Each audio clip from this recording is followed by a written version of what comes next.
नमस्कार, आप सबका स्वागत है बेस्ट क्लास में।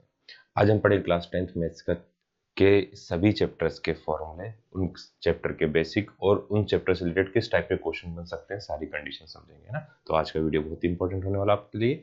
यदि आपको सब कुछ समझ में आ रहा है, सही लग रहा है, तो वीडियो को क्या करना है, आपको लाइक करना है और चैनल को सब्सक्राइब करना है और अपने दोस्तों से वीडियो को क्या करें, शेयर करें। चलिए हम स्टार्ट करते हैं। फर्स्ट चैप्टर हमारा है ना, फर्स्ट चैप्टर से हम स्टार्ट कर रहे हैं। पहला चैप्टर कौन सा हमारा? Real number. रियल नंबर सभी को पता है। नंबर के पहले हम टाइप्स पढ़ लेते हैं। टाइप्स कौन कौन से थे? मेन दो थे इसके, रेशनल या फिर इरेशनल। रेशनल नंबर क्या होंगे? जो पी बाई क्यू के फॉर्म में आप लिख सकते हैं और क्यू की वैल्यू किसके बराबर नहीं होती, जहां पे जीरो के बराबर नहीं होती। इरेशनल नंबर जिसको हम किस फॉर्म में नहीं लिख सकते, पी बाई क्यू के फॉर्म में नहीं लिख सकते। हम ज्यादा इनके डिटेल में नहीं जा रहे, सिर्फ हमने क्या पढ़ा कि सारे नंबर रेशनल इरेशनल नंबर को मिला के कौन सा नंबर बोला जाता है? रियल नंबर बोला जाता है। Real number P Y Q के फॉर्म में, irrational number P Y Q के फॉर्म में नहीं होते। इसमें दो नंबरों की जरूरत पड़ती है। एक होता है आपका प्राइम नंबर। प्राइम नंबर जिसके क्या होते? टू फैक्टर होते। जिसके कितने फैक्टर होते? Two factor. टू फैक्टर कौन कौन से? एक तो वन और एक इटसेल्फ। एक तो क्या होगा उसका फैक्टर वन होगा और एक क्या होगा, वो खुद नंबर अपना उसका फैक्टर। जिससे और एक कौन सा होता है? कंपोजिट नंबर होता है। कंपोजिट नंबर कौन कौन से होंगे? जिसके मोर देन टू फैक्टर होंगे। अब यहां पे बचा वन। वन क्या होता है? Neither prime nor composite. One ना ही प्राइम होता है, ना ही क्या होता है, कंपोजिट। टू ऐसा नंबर होता है only even prime number. Two जो नंबर है वो क्या है? एक अकेला ऐसा नंबर है जो क्या है, इवन भी है और क्या है, प्राइम भी है ना। तो इस हिसाब से अब इसमें सबसे पहला जो हमको दिया हुआ है वो क्या दिया है? Fundamental theorem of arithmetic. क्या दिए? Fundamental theorem of arithmetic. Fundamental theorem of arithmetic में क्या बोला गया है कि कोई भी नंबर है, कोई सा भी नंबर है, आप उसको किस फॉर्म में लिख सकते हैं? प्रोडक्ट ऑफ प्राइम के फॉर्म में लिख सकते हैं, है ना। थ्योरम में क्या बोला है? एवरी नंबर, सभी नंबरों को, है ना, आप कैसे लिख सकते हैं? प्रोडक्ट ऑफ प्राइम के फॉर्म में लिख सकते हैं। प्राइम नंबर के प्रोडक्ट के फॉर्म में आप उसको क्या कर सकते हैं? रिप्रेजेंट कर सकते हैं। उसका वो क्या होंगे? हमेशा यूनिक होगा। हमेशा क्या होगा? यूनिक होगा। बट उनका ऑर्डर क्या हो सकता है? डिफरेंट हो सकता है। फंडामेंटल थ्योरम में क्या बोलता है? कोई भी नंबर को आप प्रोडक्ट ऑफ प्राइम के फॉर्म में क्या कर सकते हैं? रिप्रेजेंट कर सकते हैं। वो हमेशा क्या होंगे? यूनिक होंगे। यूनिक क्या? प्राइम नंबर जो आएंगे वो हमेशा क्या आएंगे? यूनिक आएंगे। उनका ऑर्डर क्या हो सकता है? हमेशा अलग अलग हो सकता है। एग्जाम्पल से समझते हैं। एग्जाम्पल कोई भी एक नंबर ले, जैसे 12 लिया।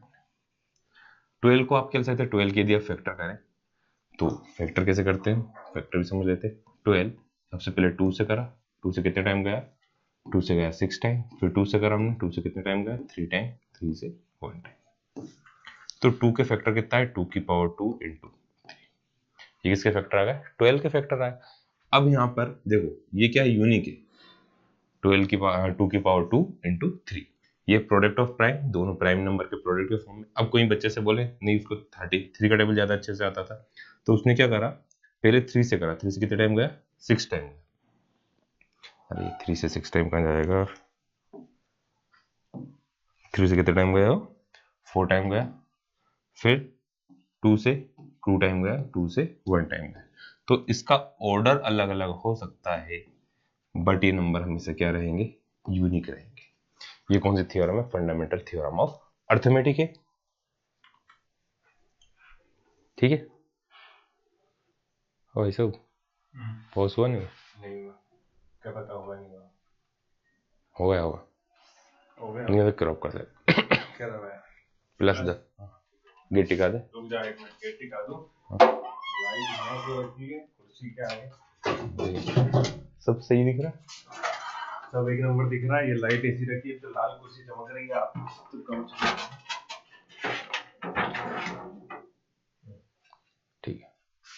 ठीक है, इसके पहले से ही लाइट है।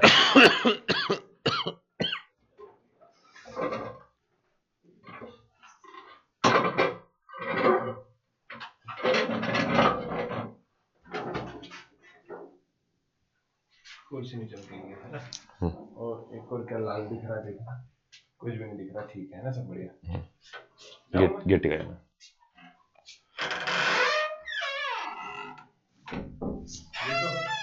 टाइम लगेगा ना, आधे घंटा। हाँ 11:30 तक आएगा। टाइम देख लेना, बचाएंगे गेट वाला गेट भी लगाया था, वहीं से बोल दिया ना, आवाज नहीं करे, मस्ती नहीं करे। तो फर्स्ट एक्सरसाइज के पहले आपको फंडामेंटल थ्योरम, जो पहली थ्योरम दी है ये दी है। इसके बाद नेक्स्ट आता हमारे पास क्या, HCF एंड LCM। HCF और LCM, तो कोई नंबर का HCF और LCM कैसे निकालते हैं? HCF निकालने के लिए आपको सिंपल क्या तरीका है, जैसे दो नंबर दिए तो दोनों नंबर का आपको सेपरेट क्या करना है, फैक्टर। दो नंबर क्या करना है आपको, सेपरेट फैक्टर करना। जैसे मेरे को निकालना है 12 और 15 का HCF, तो मैं क्या करूंगा, 12 और क्या लिखूंगा, 15 लिखूंगा, ठीक है। LCM निकालना है तो क्या करेंगे, दोनों नंबरों को आप क्या लिखें, साथ में लिखें और उसका क्या कर रहे हैं, फैक्टर कर लें, एक तरीका। दूसरा तरीका, कोई भी नंबर दिया, जैसे मान लो P और Q लिख लेते हैं। P दिया है A की पावर 3 और B की पावर कितना है 2, Q है A B की पावर 4। तो LCM क्या आएगा, प्रोडक्ट ऑफ नंबर, जो नंबर है, ये नंबर है, इनकी हाईएस्ट पावर है ना, विथ हाईएस्ट पावर, जो इसकी हाईएस्ट पावर है। जैसे यहाँ पे इसका निकालना, P और Q का निकालेंगे, तो देखो A की पावर कितनी है 3 और B की पावर कितना है 4 है, तो A की पावर 3 और B की पावर क्या आएगा इसका 4, LCM में आएगा। यदि HCF निकालना है तो हाईएस्ट पावर देखते हैं अपन, तो A की लोएस्ट पावर, तो A की पावर कितनी है 1 है और B की पावर कितना है 2 है, तो A की पावर 1, B की पावर कितना है 2। मान लिया यहाँ पे C भी होता, तो उस कंडीशन में यहाँ पे C है क्या, नहीं है, तो यहाँ पे क्या लिखते हैं अपन, A और B लेते हैं, क्योंकि C की पावर यहाँ पे नहीं है तो वो क्या है 0, ठीक है। तो HCF के लिए आपको देखना लोएस्ट पावर, लोएस्ट पावर है ना, किसके लिए, HCF के लिए, और इसके लिए देखना है हाईएस्ट पावर, ठीक है। ये हो गया आपका LCM और HCF।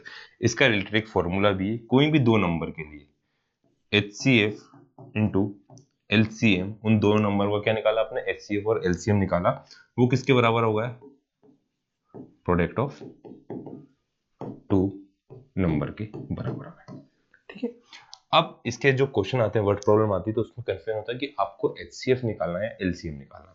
तो क्या करना है, HCF की जो वैल्यू आती है या तो वो छोटा आएगा या फिर क्या आएगा, बराबर आएगा LCM के। मोस्टली कंडीशन बहुत रेयर, एक आध बार है ना, तो वो इक्वल आ सकता है, बाकी मोस्टली कंडीशन क्या आता है, HCF हमेशा सबसे छोटा आता है। तो HCF क्या आता है, हमेशा LCM से छोटा आता है। आपको जैसे क्वेश्चन दिया है 12 और 15 मिनट वाला दिया है, तो देखो दो बच्चे जब रनिंग कर रहे हैं, उनको क्या कर देगा, टाइम जब रनिंग कर रहे हैं तो जब अगली बार मिलेंगे तो टाइम क्या लगेगा, ज्यादा ही लगेगा। जब ज्यादा लग रहा है मतलब क्वांटिटी क्या है, ग्रेटर है। क्वांटिटी क्या है, यदि ग्रेटर है तो आप क्या फाइंड करोगे, LCM। नाम है इसका लीस्ट, बट आती क्या है, बड़ी वैल्यू। ऐसे ये काजू बर्फी वाला क्वेश्चन है, 420 ओल्ड बुक में था, न्यू में शायद नहीं है, कि इन्हें कितने बॉक्स में आप अरेंज कर सकते हैं। नंबर ऑफ बॉक्स पूछा आपसे, इसमें क्या पूछा, नंबर ऑफ बॉक्स पूछा, कितने बॉक्स में आप इसे क्या कर सकते हैं, अरेंज कर सकते हैं। तो जब मिठाई को हम अरेंज कर रहे हैं तो वो क्या आएगा, बॉक्स में अरेंज करें तो क्वांटिटी बॉक्स की क्या रहेगी, कम रहेगी। तो आपको जब स्मॉलर वैल्यू निकालना है तो क्या निकालते हैं आप, HCF निकालते हैं। नाम है हाईएस्ट, बट निकालना क्या है, स्मॉलर क्वांटिटी, तो HCF। नाम है LCM, बट निकालना बड़ी वैल्यू, तो आप क्या लिखेंगे, क्या फाइंड करेंगे, उसका LCM फाइंड करेंगे, ठीक है। इतना आ गया सभी क्वेश्चन। इसके अलावा से 4 की पावर n, 6 की पावर n, इस टाइप के क्वेश्चन दिए। 4 की पावर n को आप लिख सकते हैं 2 इंटू 2 की पावर, इसको लिख सकते हैं 2 इंटू 3 की पावर n। इस टाइप का कोई भी क्वेश्चन आता है तो आपसे पूछते हैं कि n की किस वैल्यू के लिए, n की किस वैल्यू के लिए ये नंबर जो है 0 पे एंड होगा। तो कभी भी कोई नंबर 0 पे कब एंड होता है, जब उसके फैक्टर क्या हो, 2 और 5 है ना, एंड विथ 0। 0 पे एंड कब होते हैं वो, जीरो पे एंड कब होते हैं? जब उसके फैक्टर क्या होते हैं? 2 और 5। 2 अकेला है तो भी जीरो पे एंड नहीं होगा, 5 अकेला है तो भी जीरो पे एंड नहीं होगा। 2 और 5 दोनों फैक्टर होंगे तो वे जीरो पे एंड हो सकते हैं। तो देखो इसका 2 फैक्टर है, जीरो पे एंड नहीं हो रहा, इसका भी 2 फैक्टर 5 फैक्टर नहीं, ये भी जीरो पे एंड नहीं होगा। मान लिया आपसे बोला 15 की पावर n के लिए कब जीरो पे एंड होगा, तो 15 का करा 5 3 15। अब यहाँ पे 5 दिया हुआ है, 3 है, अब 3 है यहाँ पे, क्या 2 फैक्टर है क्या इसका? नहीं है, तो ये भी जीरो पे एंड नहीं होगा। इसके अलावा कुछ क्वेश्चन ऐसे दिए हुए, 7 इंटू 11 इंटू 13 प्लस यहाँ पे कोई नंबर दिए, उसमें भी इंटू 13 था, तो आपको बताना है किस टाइप का नंबर है, कंपोजिट नंबर। कंपोजिट नंबर आप कब बता सकते हैं? 13 इसमें से क्या ले लें आप? कॉमन ले लिए, एक नंबर तो ये होगा, दूसरा नंबर यहाँ पे जो भी दिया वो, तो एक नंबर 13, दूसरा नंबर ये, और एक 1 तो सभी का फैक्टर होता ही है, तो 1 2 3 वैल्यू हो गई, तो 3 वैल्यू 3 इसके फैक्टर है, मोर देन 2 फैक्टर, कौन सा नंबर होगा? कंपोजिट नंबर होगा। ठीक है। अब इसके बाद नेक्स्ट जो टाइप आते हैं वो कैसे आते हैं? प्रूव करने के लिए, प्रूव दैट √2 √3 √5 √7 √11 इस टाइप का कोई भी नंबर आता है। रूट के अंदर कौन सा नंबर आता है? रूट के नंबर आता है प्राइम नंबर आता है, तो आपको बताना है किस टाइप का नंबर है? Composite number. Composite number irrational number आपको बताना है। अब √8 आ गया, हम सब पढ़ के गए, आ गया एग्जाम में √8 को लिख सकते हैं 2 इंटू 2 इंटू 2, रूट के अंदर आया, तो यहाँ पे क्या आएगा? 2√2। तो इसमें 2√2 को आप क्या करोगे? Irrational number. कैसे करते हैं? मेथड ऑफ, सबको आती होगी वैसे, मेथड ऑफ कॉन्ट्राडिक्शन। अब मैं पूरा डिटेल में नहीं बता रहा। मेथड ऑफ कॉन्ट्राडिक्शन में क्या रहता है कि आप उसे पहले किस टाइप का नंबर मानते हैं? रेशनल। पहले क्या मानेंगे आप? उसे रेशनल नंबर माने। स्टेप 1 ये हुई आपकी, है ना? पहले आपने उसे क्या माना? पहली स्टेप, पहले उस नंबर, कौन सा नंबर माना आपने? Rational number. दूसरी स्टेप में आपने लिखा रेशनल नंबर माना, तो किस टाइप में होगा? p/q के फॉर्म में, और q की वैल्यू किसके बराबर नहीं होगी? 0। अब p और q एक दूसरे कैंसिल नहीं करना चाहिए, इसलिए दोनों किस टाइप के नंबर होंगे? Coprime number. कौन से नंबर होंगे? कोप्राइम। थर्ड स्टेप में क्या करना आपको? रूट हटाने के लिए क्या करते हैं हम? स्क्वायरिंग। स्क्वायरिंग बोथ साइड, दोनों साइड हमने क्या कर दी? स्क्वायरिंग कर दी। फोर्थ स्टेप में क्या करा आपने? स्क्वायरिंग करने के बाद यहाँ पे क्या करा? ट्रांसपोज करेंगे। जैसे √2 था, √2 इक्वल्स टू p/q था, इसकी स्क्वायरिंग करी आपने, स्क्वायर से, यानी ये वाले स्क्वायर से रूट क्या हुआ? कैंसिल हुआ, तो q स्क्वायर किसके बराबर आ गया? p²/2 के बराबर। अब इसके पहले एक गिवन था कि मान लिया a एक प्राइम नंबर है, a डिवाइड किसको कर रहा है? p² को, then a also divide p। a यदि p² को डिवाइड कर रहा है तो a p को भी क्या करेगा? डिवाइड करेगा। तो उस कंडीशन में इसी टाइप से एक बार आप p के फैक्टर लिखेंगे और एक बार q के फैक्टर लिखेंगे, और जो नंबर आएगा वो किस टाइप का नंबर आएगा? p और q का 2 भी दोनों का फैक्टर आ जाएगा। तो ये कॉन्ट्रडिक्शन का मतलब होता है कि जो आपने माना वो क्या है? ओरिजिनल वैल्यू से मैच नहीं हो रहा है, तो गलत हो रहा है, तो इसलिए उसको बोलते हैं मेथड ऑफ कॉन्ट्राडिक्शन। तो देखिए, यदि आपको सिर्फ ये नंबर आते हैं तो शायद 3 नंबर में इस टाइप का क्वेश्चन आएगा। यदि आपको दे दिया √2 दे दिया, या 3 + 2 √5 दे दिया, इस टाइप के नंबर दे दिए, तो ये कितने नंबर में आते हैं? 2 नंबर में आते हैं। और इसमें गिवन रहता है कि √2 किस टाइप का नंबर है? प्राइम नंबर है। √5 किस टाइप का नंबर है? प्राइम नंबर है। यदि मान लिया 5 नंबर का क्वेश्चन आ रहा है, तो ऐसा आएगा 3 + 2 √2 5 को आप इरेशनल नंबर प्रूफ करें, तो इस कंडीशन में पहले √5 को आप क्या प्रूफ करना पड़ेगा आपको? 5 मार्क्स का आ रहा है तो 5 मार्क्स का आ रहा है तो क्या करना पड़ेगा? फर्स्ट आपको √5 को इरेशनल प्रूफ करना पड़ेगा, देन 3 + 2 √5 को आप क्या करोगे? इरेशनल। ये इस टाइप के आते हैं 2 मार्क्स में, तो आप इससे डायरेक्ट कर सकते हैं, है ना?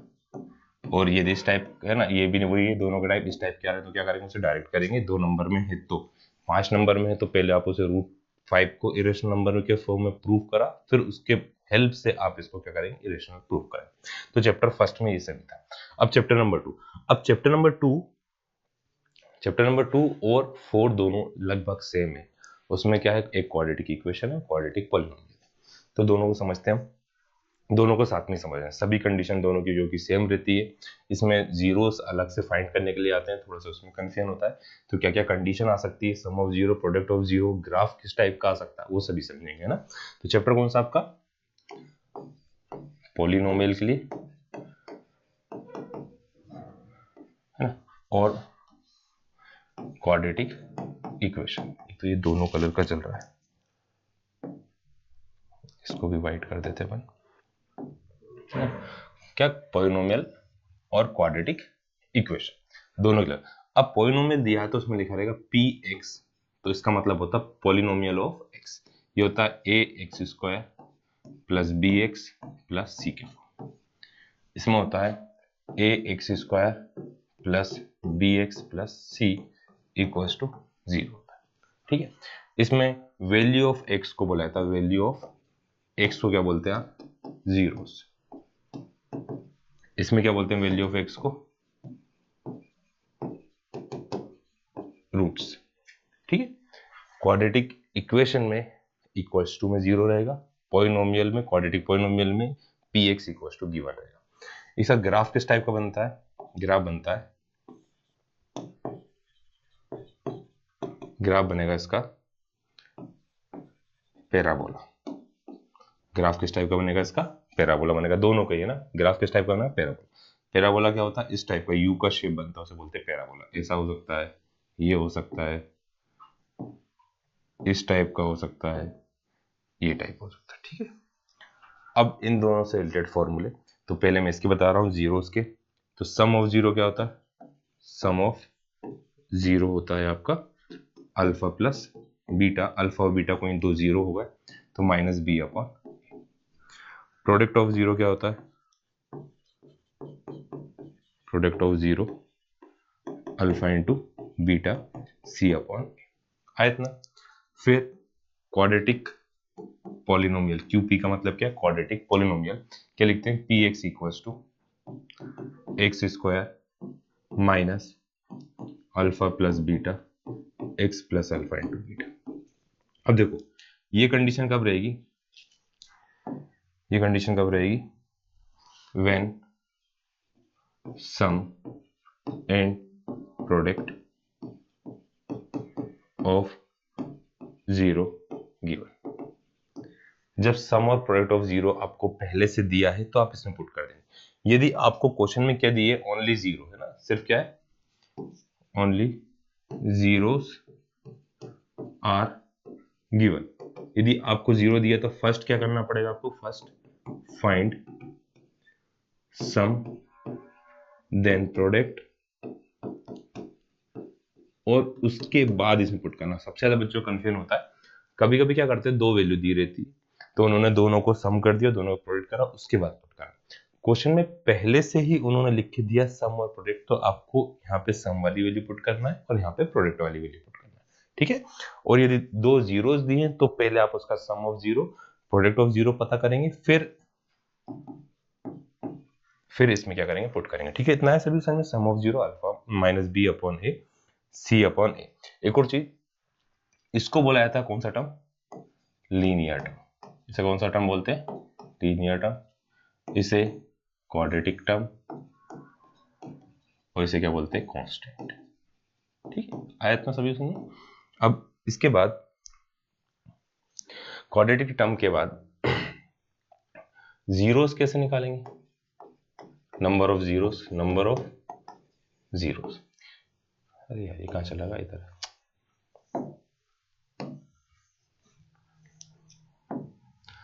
Number of zeros. y equals to क्या दिया रहेगा, px दिया। तो इसका मतलब क्या होगा, इसका मतलब होता है number of time graph cut और touch x axis, number of time graph cut और टच एक्स एक्सिस, है ना।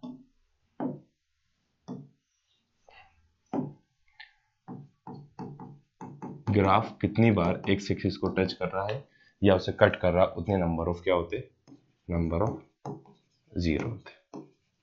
ठीक है, जैसे ग्राफ बना हुआ है, कितने पॉइंट पे टच कर रहा है? 3 पॉइंट पे, 1 2 3, तो इसके नंबर ऑफ जीरो कितने हो गए? 3 हो गए। ठीक है, अब इन सब के अलावा थोड़ा सा छोटा करते हैं इसे,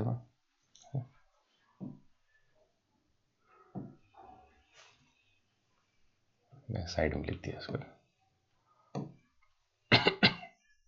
अब क्वेश्चन कैसे आते हैं? आपको दिया रहता है क्या है कि ग्राफ दिया रहता है, तो इसमें ए और बी की वैल्यू कौन सी है, या फिर कंडीशन गिवन रहती है तो उसमें से कौन सा ग्राफ है। तो जैसे आपको ए ग्रेटर देन 0 है तो क्या है? ए ग्रेटर देन 0 है। इसके लिए पहले अपन डिस्क्रिमिनेंट को समझ लेते हैं, उसके बाद इसको समझें। देखो, अब इसकी एक मेथड होती है ना, क्वाड्रेटिक फॉर्मूला होता है, क्वाड्रेटिक फॉर्मूला। क्वाड्रेटिक फॉर्मूला क्या होता है? x इक्वल्स टू माइनस का b plus minus root B square minus 4ac upon 2 है। ये होता है कौन सा फॉर्मूला? Quadratic formula. अब इसमें कॉमन मिस्टेक क्या होती है? कॉमन मिस्टेक ये होती है कि बच्चे ये जो 2a है सिर्फ इस अकेले के डिवाइड में, तो उनका आंसर क्या है? गलत है। क्या बन गया यहाँ पे?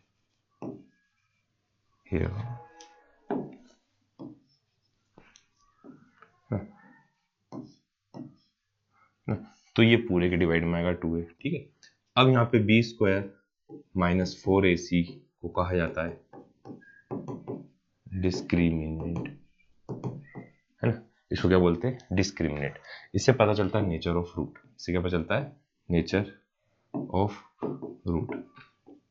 नेचर ऑफ रूट मतलब b square minus 4ac less than 0, b square minus 4ac greater than 0, b square minus 4ac minus 4ac के ऊपर 2 से ही लिखा,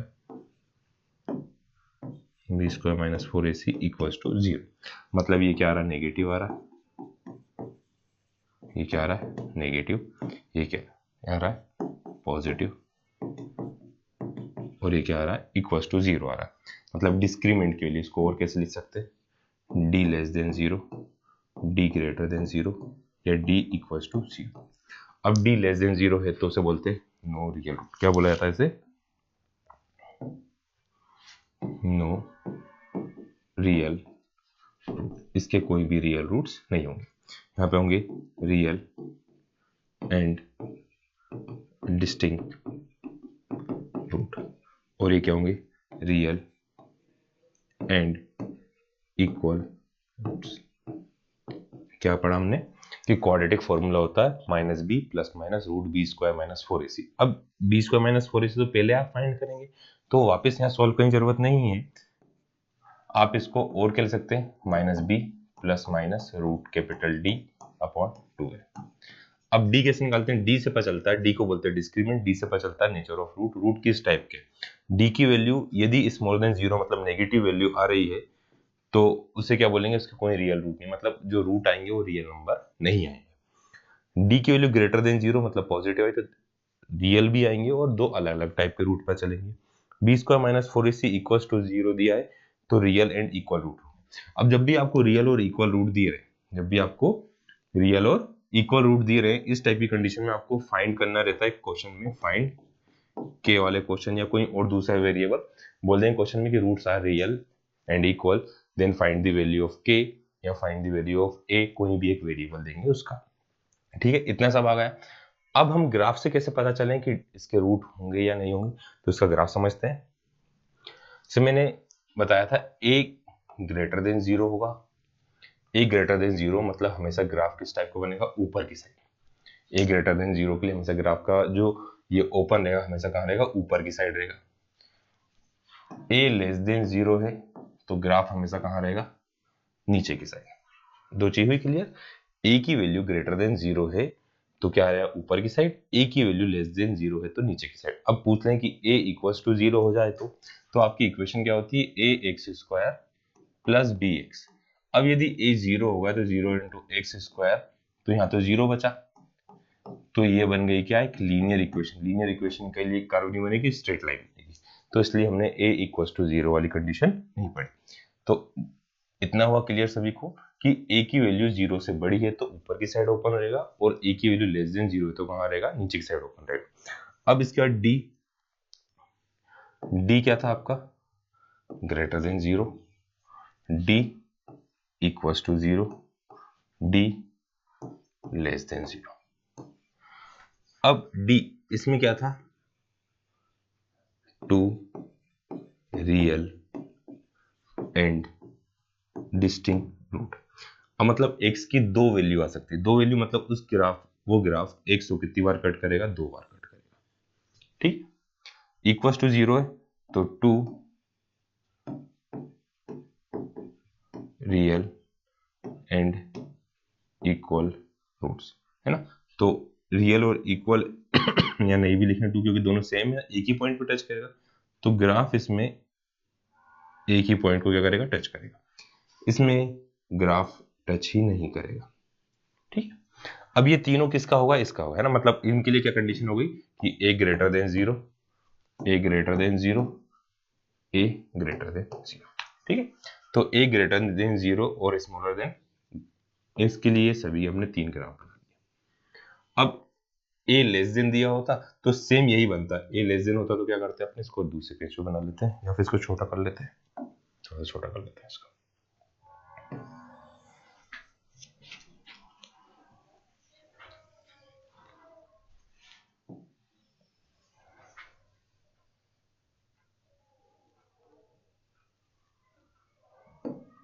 ठीक है, अब क्या बोल रहे हैं हमसे, a लेस देन वाली कंडीशन, तो क्या आएगा, इस टाइप का आ सकता है, जरूरी नहीं इधर ही कट करिए, ऐसा भी कट कर सकता है ना। इसमें भी ऐसा नहीं जरूरी कि इधर ही कट करिए, इस टाइप से भी कट कर सकता है, ठीक है। मतलब एक्स एक्सिस को दो बार कट करना है, देखना आपको, इस बार एक्स एक्सिस को एक बार टच करना चाहिए और इसमें टच ही नहीं करेगा, है ना। इसमें ये कौन सा हो गया, a लेस देन 0 और d greater than 0। a less than 0, d equal to 0 के लिए क्या जाएगा,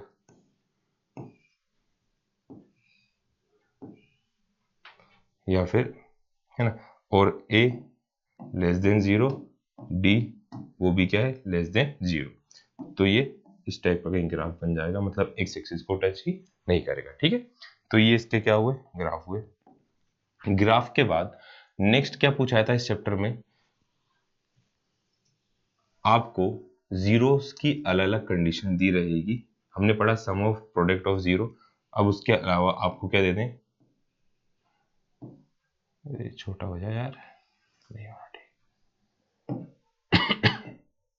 ठीक, इतना है सब कुछ में। अब नेक्स्ट कंडीशन क्या दे देंगे कि आपको एक इक्वेशन दी रही है, आपको बताना है कि इसमें ए की वैल्यू बड़ी होगी या जीरोस पॉजिटिव होंगे, दोनों नेगेटिव होंगे, किस टाइप के होंगे। तो इक्वेशन तीन टाइप से दी हो सकती है। इक्वेशन तीन कौन कौन सी हो सकती है,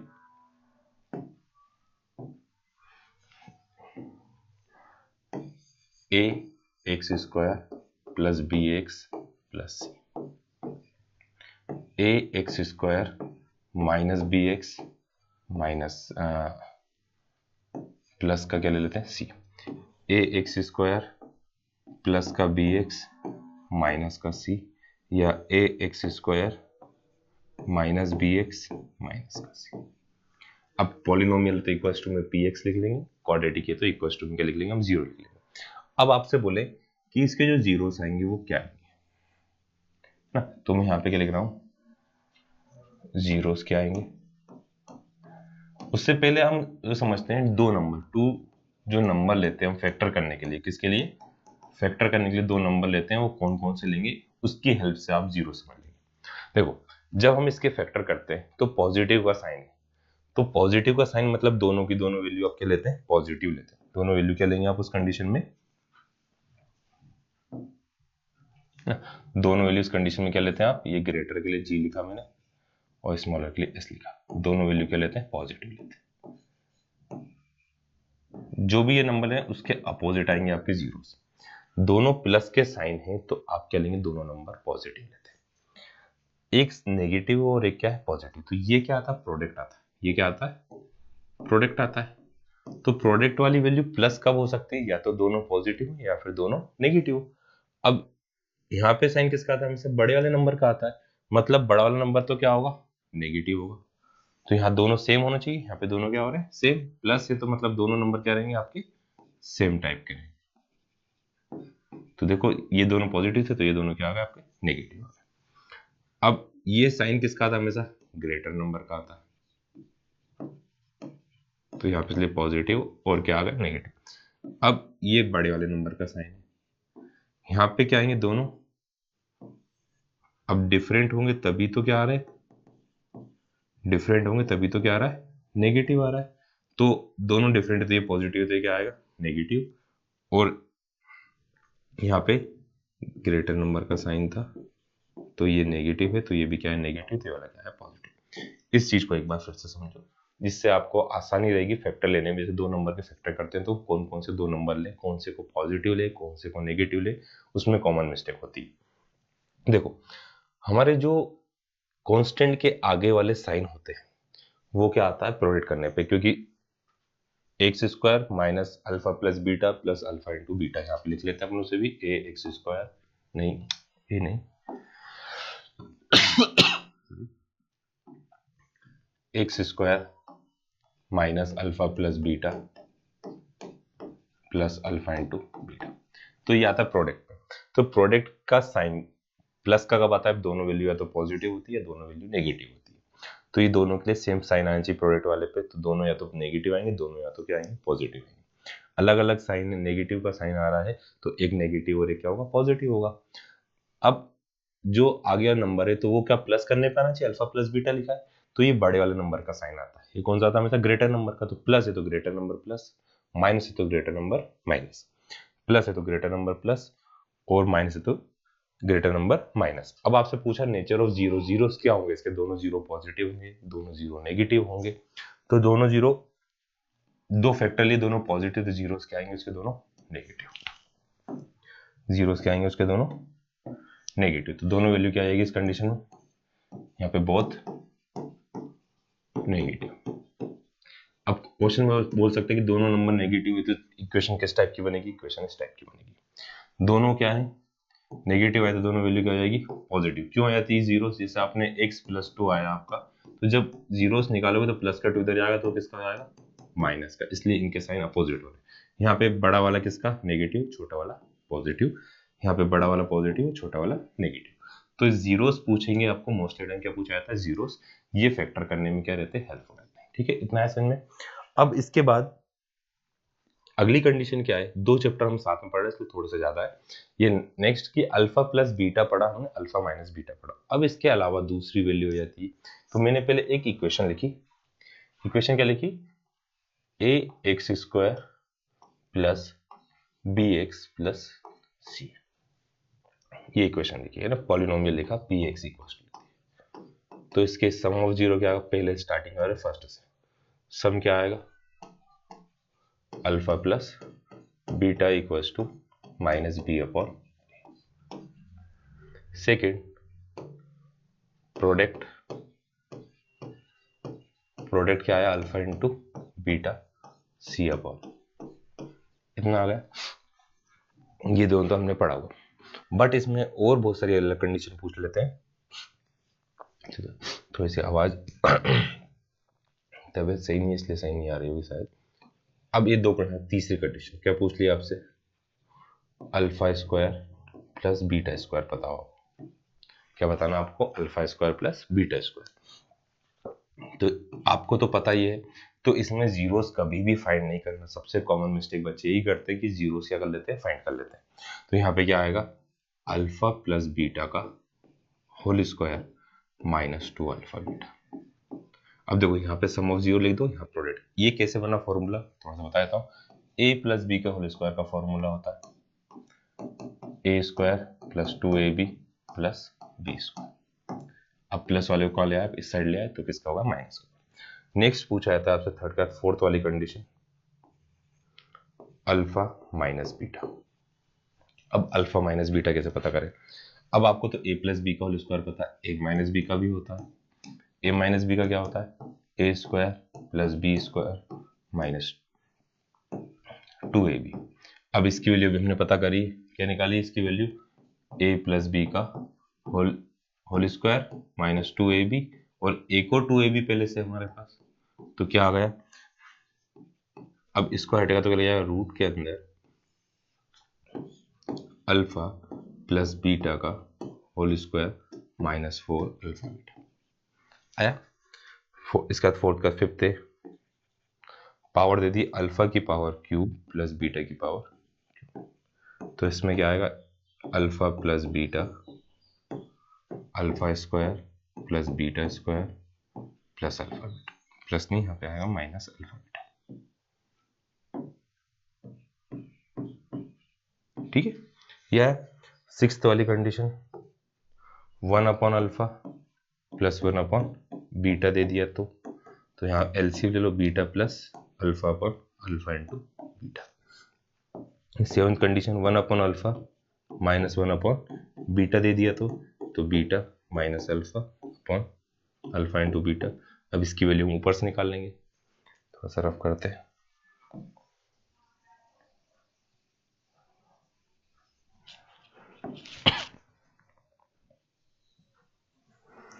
एट्थ कंडीशन आपको ऐसा दे दिया, अल्फा बीटा स्क्वायर बीटा, नहीं अल्फा स्क्वायर बीटा, तो यहाँ पे क्या कॉमन आएगा, अल्फा इंटू बीटा आपने क्या ले लिया कॉमन, अल्फा प्लस कितना बच गया, बीटा बच गया। ठीक है, इतना इसमें और देखते हैं।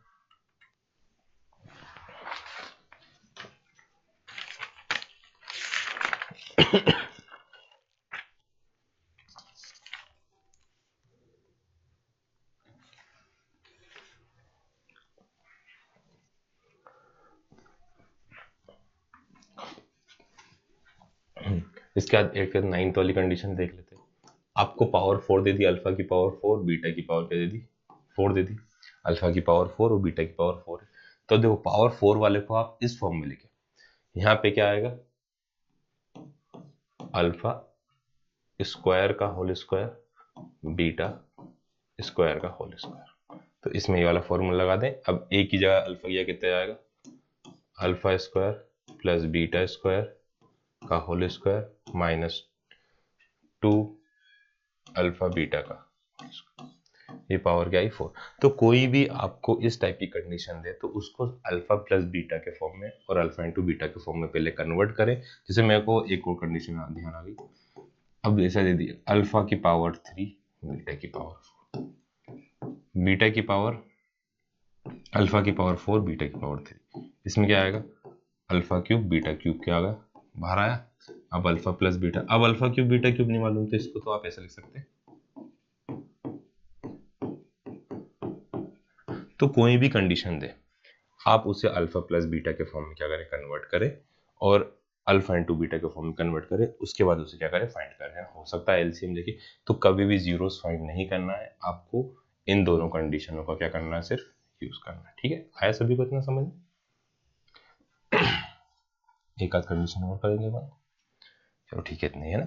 अब ये तो था सेकंड चैप्टर। सेकंड चैप्टर में हमने पढ़ा ग्राफ किस टाइप के आ सकते हैं, ग्राफ की कंडीशन, जीरोस की कंडीशन, तो ये सही पढ़े ना। अब इससे क्वेश्चन तो आपने कर लिए होंगे। नेक्स्ट है चैप्टर नंबर 3। चैप्टर नंबर 3 में आपको इक्वेशन तो आती है सॉल्व करना, बट दिक्कत कहाँ पे आती है, वर्ड प्रॉब्लम आती है ना। तो उससे पहले और एक कंफ्यूजन ये भी कि चैप्टर नंबर 3 का क्वेश्चन है या चैप्टर नंबर 4 का क्वेश्चन है। तो दोनों की में यदि क्या आ रही, पावर मल्टीप्लाई करने पे कहीं पे पावर 2 आ रही, मतलब चैप्टर नंबर 4 का क्वेश्चन है। पावर नहीं आ रही, सबकी पावर 1 है, तो चैप्टर नंबर 3 का क्वेश्चन है। ठीक है, क्योंकि वर्ड प्रॉब्लम दोनों की मोस्टली सेम लगती है। तो इसमें हमने पढ़ा है a1x, थोड़ा सा पैसे कलरफुल बना लेते हैं,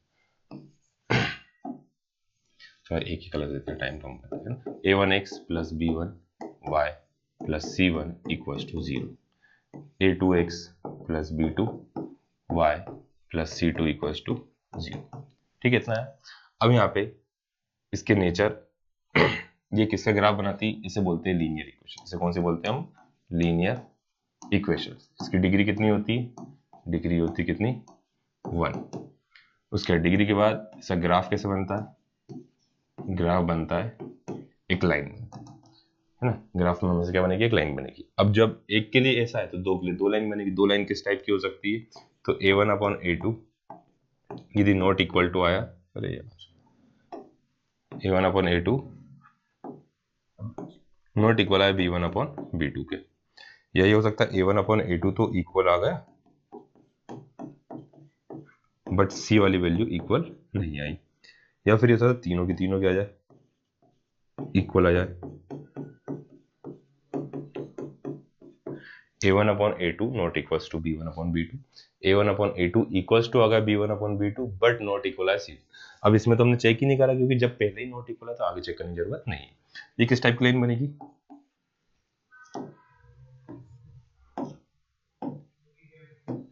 ये बनेगी इंटरसेक्टिंग। ये किस टाइप की लाइन बनेगी, इंटरसेक्टिंग। ये किस टाइप की लाइन बनेगी, पैरेलल। और ये वाली बनेगी कोइंसिडेंट। ठीक है, उसके बाद कोइंसिडेंट लाइन होगी, फिर यहाँ पे इंटरसेक्टिंग लाइन होती है तो इसका होता है यूनिक या फिर वन सॉल्यूशन। इसका क्या आएगा, नो सॉल्यूशन। इसका आएगा इनफाइनाइटली मेनी। किस टाइप के सॉल्यूशन है, infinitely many solution. A1/A2 not equal आया तो इंटरसेक्टिंग लाइन है, इसका यूनिक सॉल्यूशन है। पैरेलल लाइन है तो उसके नो सॉल्यूशन रहते हैं, और इसके क्या होता है, कोइंसिडेंट लाइन है, एक के ऊपर एक बन रही तो मतलब इनफाइनाइटली मेनी सॉल्यूशन है। अब इसके बाद यदि इसको बोलते हैं कंसिस्टेंट, ये कौन सा हुआ आपका, इनकंसिस्टेंट। और ये होता है कंसिस्टेंट बट डिपेंडेंट,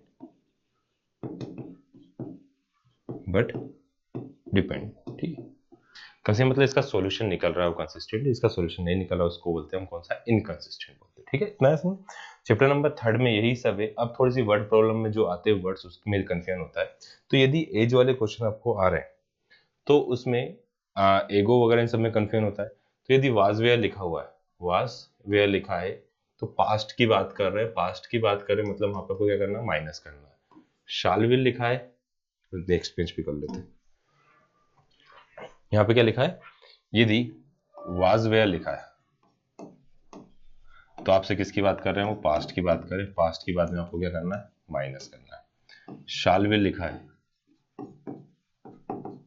तो फ्यूचर की बात कर रहे हैं, है ना, एफ के पी बन गया। फ्यूचर की बात करें वहां पे क्या करना है, प्लस करना है। और इन सभी के लिए है ना किसका साइन आता है, यहाँ पे इज लिखना था मेरे को।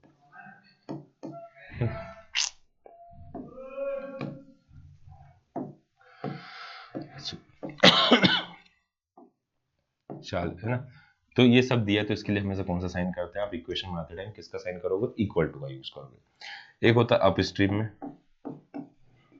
और एक होता है डाउन स्ट्रीम। अप स्ट्रीम में तो मतलब ऊपर की साइड जा रहा है, डाउन मतलब नीचे की साइड जा रहा है। तो इसमें क्या करोगे, माइनस करोगे, इसमें क्या करोगे, प्लस करोगे।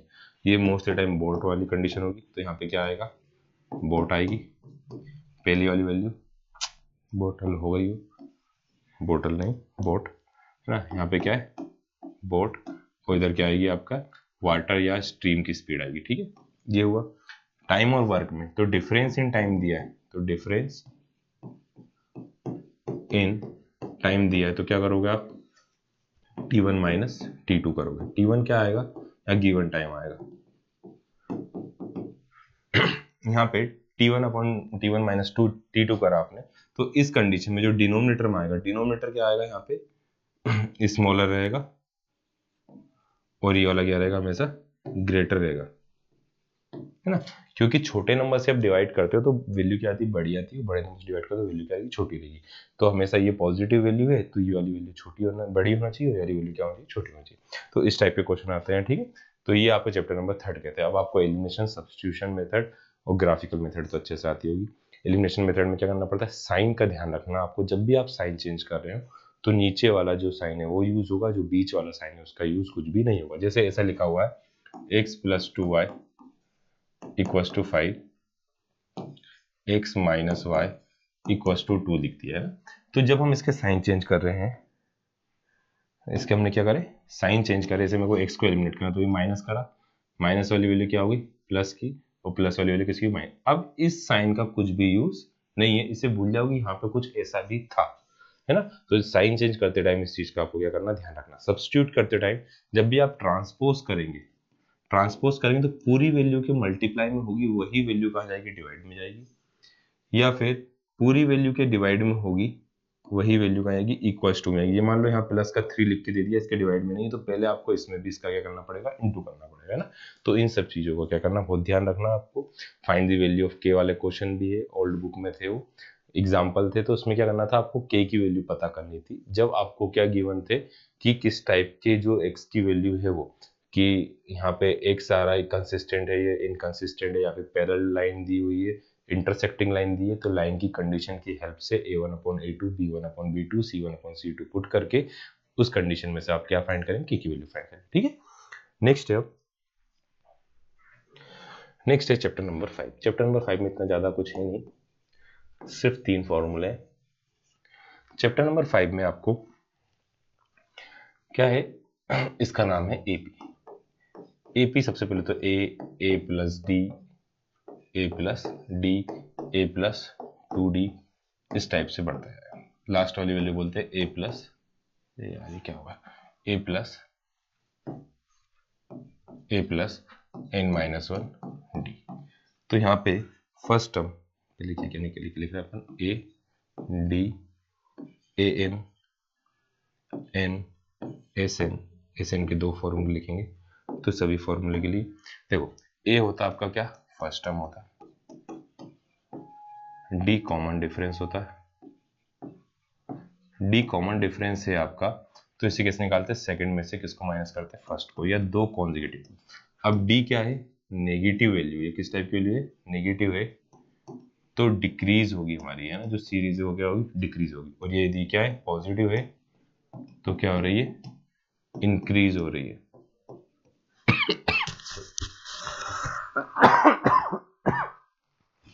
डी की वैल्यू क्या है, यदि नेगेटिव है तो वो क्या हो रही है, डिक्रीज हो रही है, और पॉजिटिव है तो वो क्या हो रही है, इंक्रीज हो रही है। एन होता क्या हमारा, nth टर्म को ही बोलते हैं, इसको बोलते हैं nth टर्म, या इसको लास्ट टर्म के लिए भी यूज कर लेते हैं। तो क्या आएगा इसका, a प्लस n-1 डी।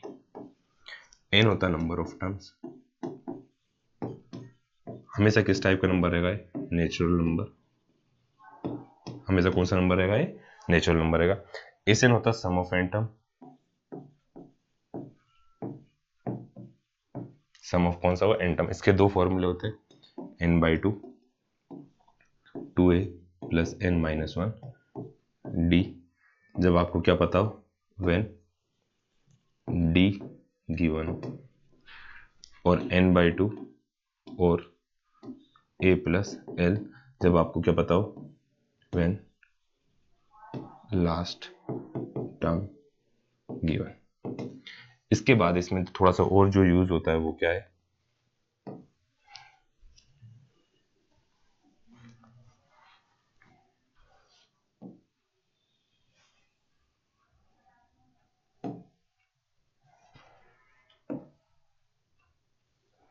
इसमें थोड़ा सा और क्या यूज होता है कि मल्टीपल बोले या फिर क्या बोले, गिवन बोले।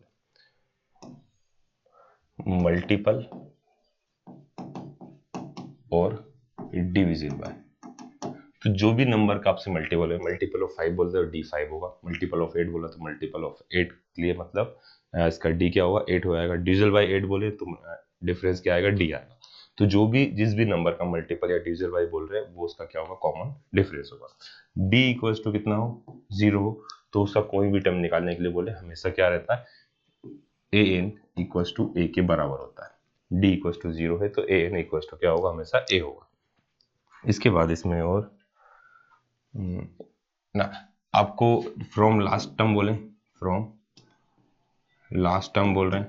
अब यदि लास्ट टर्म से बोल रहे हैं तो आपको रिवर्स करना है एपी को, रिवर्स दी एपी, मतलब एल इक्वल्स टू क्या हो जाएगा आपका, ए बन जाएगा, और डी क्या हो जाएगा, माइनस का D.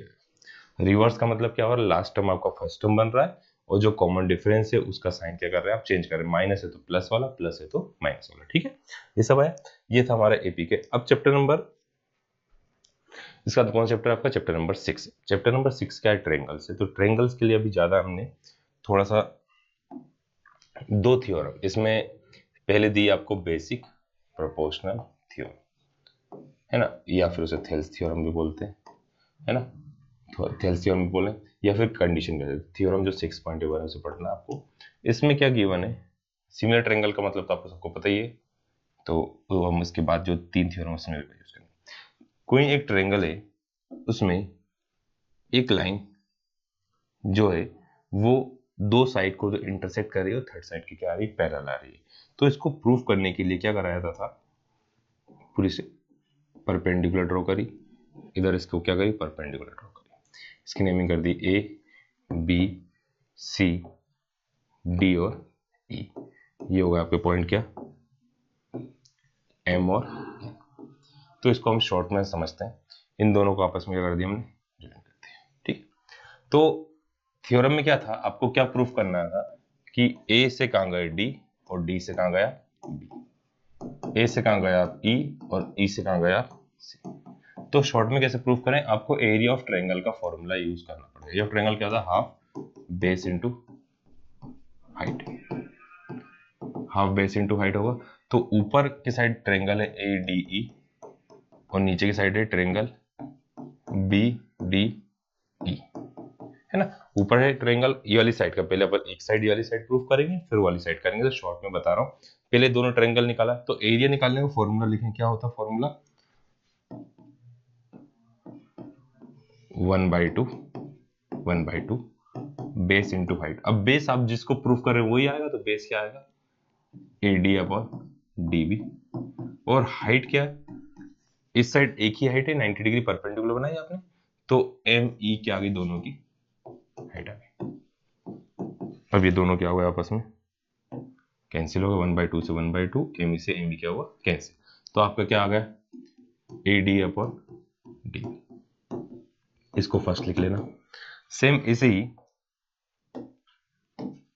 Area of triangle ADE तो ऊपर आएगा और नीचे क्या आएगा, एरिया ऑफ CDE। अब इसमें 1/2 1/2। अब आपको दूसरी वैल्यू कौन सी चाहिए, AE अपॉन EC इंटू, अब इसकी हाइट क्या है DN, तो ये DN और ये भी क्या है DN। देखो क्या करना अपन को, इस साइड पहले इधर वाले 2 ट्रायंगल की हेल्प से लेना, फिर ये वाले ट्रायंगल की हेल्प से लेना। हाफ बेस इनटू हाइट होता है, तो बेस ये जो दी है वो, और हाइट क्या है जो आपने परपेंडिकुलर है वो क्या आ गई हाइट, वो सब कैंसिल हो जाएगा, तो बेस बेस बचेगी सिर्फ। अब इसके बाद अगली स्टेप में 1/2 से 1/2 कैंसिल, DN से DN कैंसिल, तो क्या आ गया AE अपॉन EC। अब देखो ऊपर वाला ट्रायंगल तो ये दोनों ट्रायंगल तो दोनों क्या है सेम, नीचे वाला ट्रायंगल अलग अलग है। तो एक 9th क्लास में थ्योरम थी कि 2 ट्रायंगल जो पैरेलल लाइन से क्या है, ये भी पैरेलल, ये दोनों लाइन आपस में क्या है पैरेलल, जो पैरेलल लाइन के बीच में है और उनका बेस क्या है सेम है, तो वो दोनों क्या होते हैं, ट्रायंगल का एरिया इक्वल होता है। तो इसलिए ये दोनों भी क्या आ जाएंगे, इक्वल हो। फर्स्ट और सेकंड को आप क्या कर देंगे, इक्वल प्रूफ कर देंगे। ठीक है, शॉर्ट में आई सब कुछ समझ में। अब इसकी हेल्प से आप इसमें कुछ और कंडीशन लिख सकते हैं। क्या क्या लिख सकते हैं, चलो ऊपर ले आते हैं, है ना। क्या लिखा आपने, ए से कहा है, कलर चेंज करना है,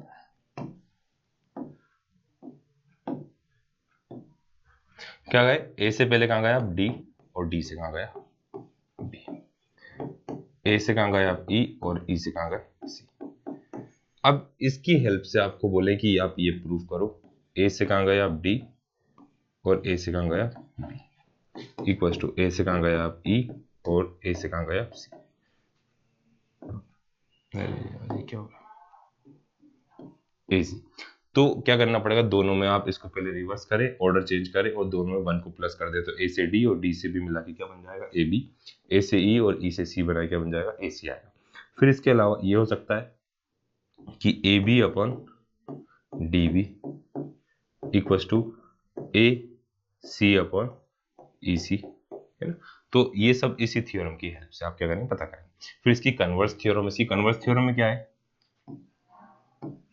कन्वर्स में क्या करना है, एक ट्रायंगल लिया, उसमें आप एक लाइन अपने मन से बनाएंगे, ये ई होगा और ये क्या होगा आपका एफ होगा, यहाँ पे क्या डी, ये ए और ये क्या बी और ये सी। इसमें गिवन दिया रहेगा आपको, ये गिवन होगा, ये क्या हुआ गिवन। ए से कहाँ गया डी और डी से कहाँ गया, ए से कहाँ गया ई और ई से कहाँ गया सी। फिर कंस्ट्रक्ट कर लेंगे, इसमें कंस्ट्रक्ट करने पे क्या आएगा D E D F, D F parallel किसके बनाएंगे आप बी सी, डी एफ किसके पैरेलल बना देंगे बी सी के। जब डी एफ आपने पैरेलल बी सी के बनाई तो कौन सी बेसिक प्रोपोर्शनल थ्योरम से, बेसिक प्रोपोर्शनल थ्योरम से क्या आएगा, ए से कहाँ गया डी और डी से कहाँ गया बी और ए से कहाँ गया एफ और एफ से कहाँ गया सी। तो देखो ये वाला पार्ट दोनों में क्या है सेम है, तो ये दोनों भी क्या आएंगे इक्वल आएंगे। जब दोनों इक्वल आएंगे तो मतलब ऐसा पॉसिबल कब है, जब एफ और ई दोनों क्या हो सेम पार्ट है। तो ये बेसिक प्रोपोर्शनल थ्योरम और ये क्या थी उसकी कन्वर्स थी। अब इसके अलावा इसमें सिमिलरिटी वाली प्रॉपर्टी, सिमिलर कब होते हैं, जब ऑल साइड क्या हो साइड इन सेम रेशो, सभी साइड किस में हो सेम रेशो, मतलब उसे बोलते हैं साइड साइड और साइड। फिर ऑल एंगल्स क्या हो, एंगल क्या हो इक्वल हो, तो उसे एंगल एंगल एंगल भी बोलते हैं। या फिर जब दो एंगल इक्वल रहेंगे तो भी क्या रहेगा वो ट्रायंगल जो रहेंगे सिमिलर रहेंगे, दो अलग अलग ट्रायंगल, एक छोटा ट्रायंगल ये और एक बड़ा चल जा रही, नखरे करता मैं इस कलर से ही चलूंगा। दो अलग अलग ट्रायंगल, दोनों ट्रायंगल सिमिलर कब होंगे, जब सभी साइड क्या हो सेम रेशियो सेम प्रोपोर्शन में हो, सभी एंगल इक्वल हो, या फिर कोई दो एंगल इक्वल हो, या फिर तीसरी कंडीशन कि एनी टू साइड, कोई भी दो side and angle between these, अरे यार क्या होता है, दीज साइड आर इक्वल, मतलब जैसे ये दोनों क्या है और ये दोनों है ना से इक्वल नहीं है, मतलब यहाँ पे लिखा हुआ ए बी और सी पे लिखा पी क्यू और आर, तो यदि A B upon P Q equals to B C upon Q R है, अरे यार क्या होता है क्यू आर है, तो एंगल बी किसके बराबर होना चाहिए एंगल क्यू के, तो उसे क्या बोल सकते हैं आप सिमिलर ना। अब क्वेश्चन में आपको ये समझना है कि सिमिलर वाली प्रॉपर्टी यूज करना है या पैरेलल वाली प्रॉपर्टी है। जब पैरेलल गिवन हो मतलब बेसिक प्रोपोर्शनल थ्योरम यूज होगी, एंगल या साइड सेम रेशो में गिवन है तो कौन सी प्रॉपर्टी हुई सिमिलरिटी वाली है ना। तो बहुत इजी क्वेश्चन आएंगे इसके, घबराना नहीं है, बिल्कुल आराम से ध्यान से करना है, ठीक है। इसके बाद आता है next chapter, chapter number 7। Chapter number 7 क्या है हमारा, कोऑर्डिनेट ज्योमेट्री। कोऑर्डिनेट ज्योमेट्री क्या रहती है, जो पबजी में खेलते हैं आपको लोकेशन बता देते हैं ऊपर एक कैसे बाहर चलता रहता है ना, तो कोई कोऑर्डिनेट है तो यहाँ पे क्या रहे, इसको बोलते हैं एक्स एक्सिस, इसे क्या बोलते हैं आप Y axis, X coordinate Y coordinate, इसको बोला जाता है एब्सिसाई बोलते हैं, इसे क्या बोलते हैं ऑर्डिनेट भी बोलते हैं, या सी बन गया आपको, तो ये क्या इस पे लिखने की प्रैक्टिस करना पड़ेगी, राइटिंग सही नहीं आ रही है। ऑर्डिनेट इसे क्या बोलते हैं हम ऑर्डिनेट, और दोनों के साथ में क्या बोला जाता है कोऑर्डिनेट, इसे बोलते हैं फर्स्ट कोऑर्डिनेट, सेकंड, थर्ड और फोर्थ। अब इसे क्या बोलेंगे हम ओरिजिन, ये क्या आपका ओरिजिन है। अब कोई पॉइंट है ना, पॉइंट की पोजीशन कौन कौन सी हो सकती है, या तो ओरिजिन पे होगा, देखो पहला पॉइंट कहाँ हो सकता है ओरिजिन, ओरिजिन पे है तो उसकी कोऑर्डिनेट क्या होंगे 0 0। सेकंड एक्स एक्सिस पर है तो उसमें x की वैल्यू होगी, y की वैल्यू क्या आएगी 0। थर्ड है y एक्सिस है तो 0, y। फिर फोर्थ फिफ्थ सिक्स्थ और seventh, first coordinate second coordinate third coordinate या फिर फोर्थ कोऑर्डिनेट में होगा, तो क्या आएगा फर्स्ट कोऑर्डिनेट में x दोनों क्या रहेंगे पॉजिटिव, सेकंड कोऑर्डिनेट में x की वैल्यू नेगेटिव y की वैल्यू पॉजिटिव, थर्ड कोऑर्डिनेट में यहाँ पे x भी लिख लेते हैं अपन x y, ये x और ये y तो पॉजिटिव है, थोड़ा सा साफ ये x y, थर्ड कोऑर्डिनेट में दोनों नेगेटिव और फोर्थ कोऑर्डिनेट में x पॉजिटिव और y क्या आ रहा है नेगेटिव। आए सभी को इतना समझ में। अब ये तो पॉइंट दे रहे हैं, अब आपको करना क्या है, इसमें कोई भी दो पॉइंट आपको गिवन है, कोई भी आपको दो पॉइंट गिवन है, दोनों बीच का डिस्टेंस निकालना है, या कोई उसे एक कट कर रहा है तो उसके कोऑर्डिनेट निकालना है, या दो पॉइंट आपस में इक्वल दिए तो उससे इक्वेशन बनाना है। तो यहाँ पे क्या क्या आएगा, सबसे पहले आएगा डिस्टेंस फॉर्मूला, है ना। जैसे 2 पॉइंट है, 2 पॉइंट कौन कौन से आपके, 2 पॉइंट कौन कौन से, 2 पॉइंट है, एक ले लिया x1 y1, एंड क्या ले लिया x2 और y2, x1 y1 लिया और x2 और क्या ले लिया y2। तो डिस्टेंस कैसे निकालोगे, डिस्टेंस रूट के अंदर x2 माइनस x1 का square plus y2 minus y1 का स्क्वायर, है ना। x2 माइनस x1 का स्क्वायर, y2 माइनस y1 का स्क्वायर।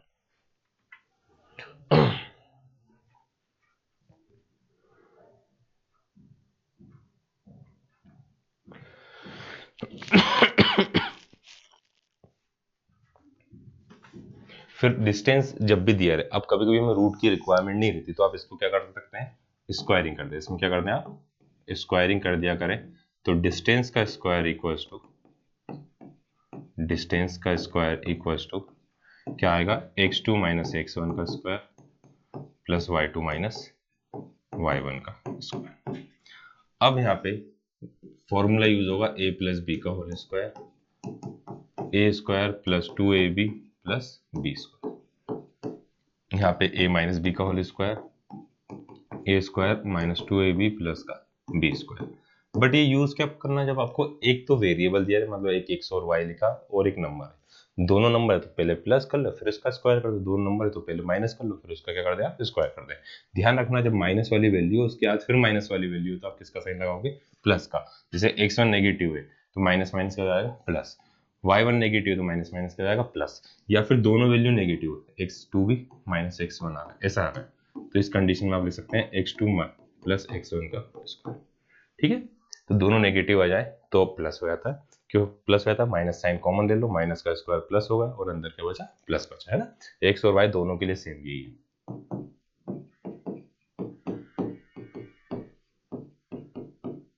y1 का होल स्क्वायर, ठीक है। इसके बाद होता है सेक्शन फॉर्मूला।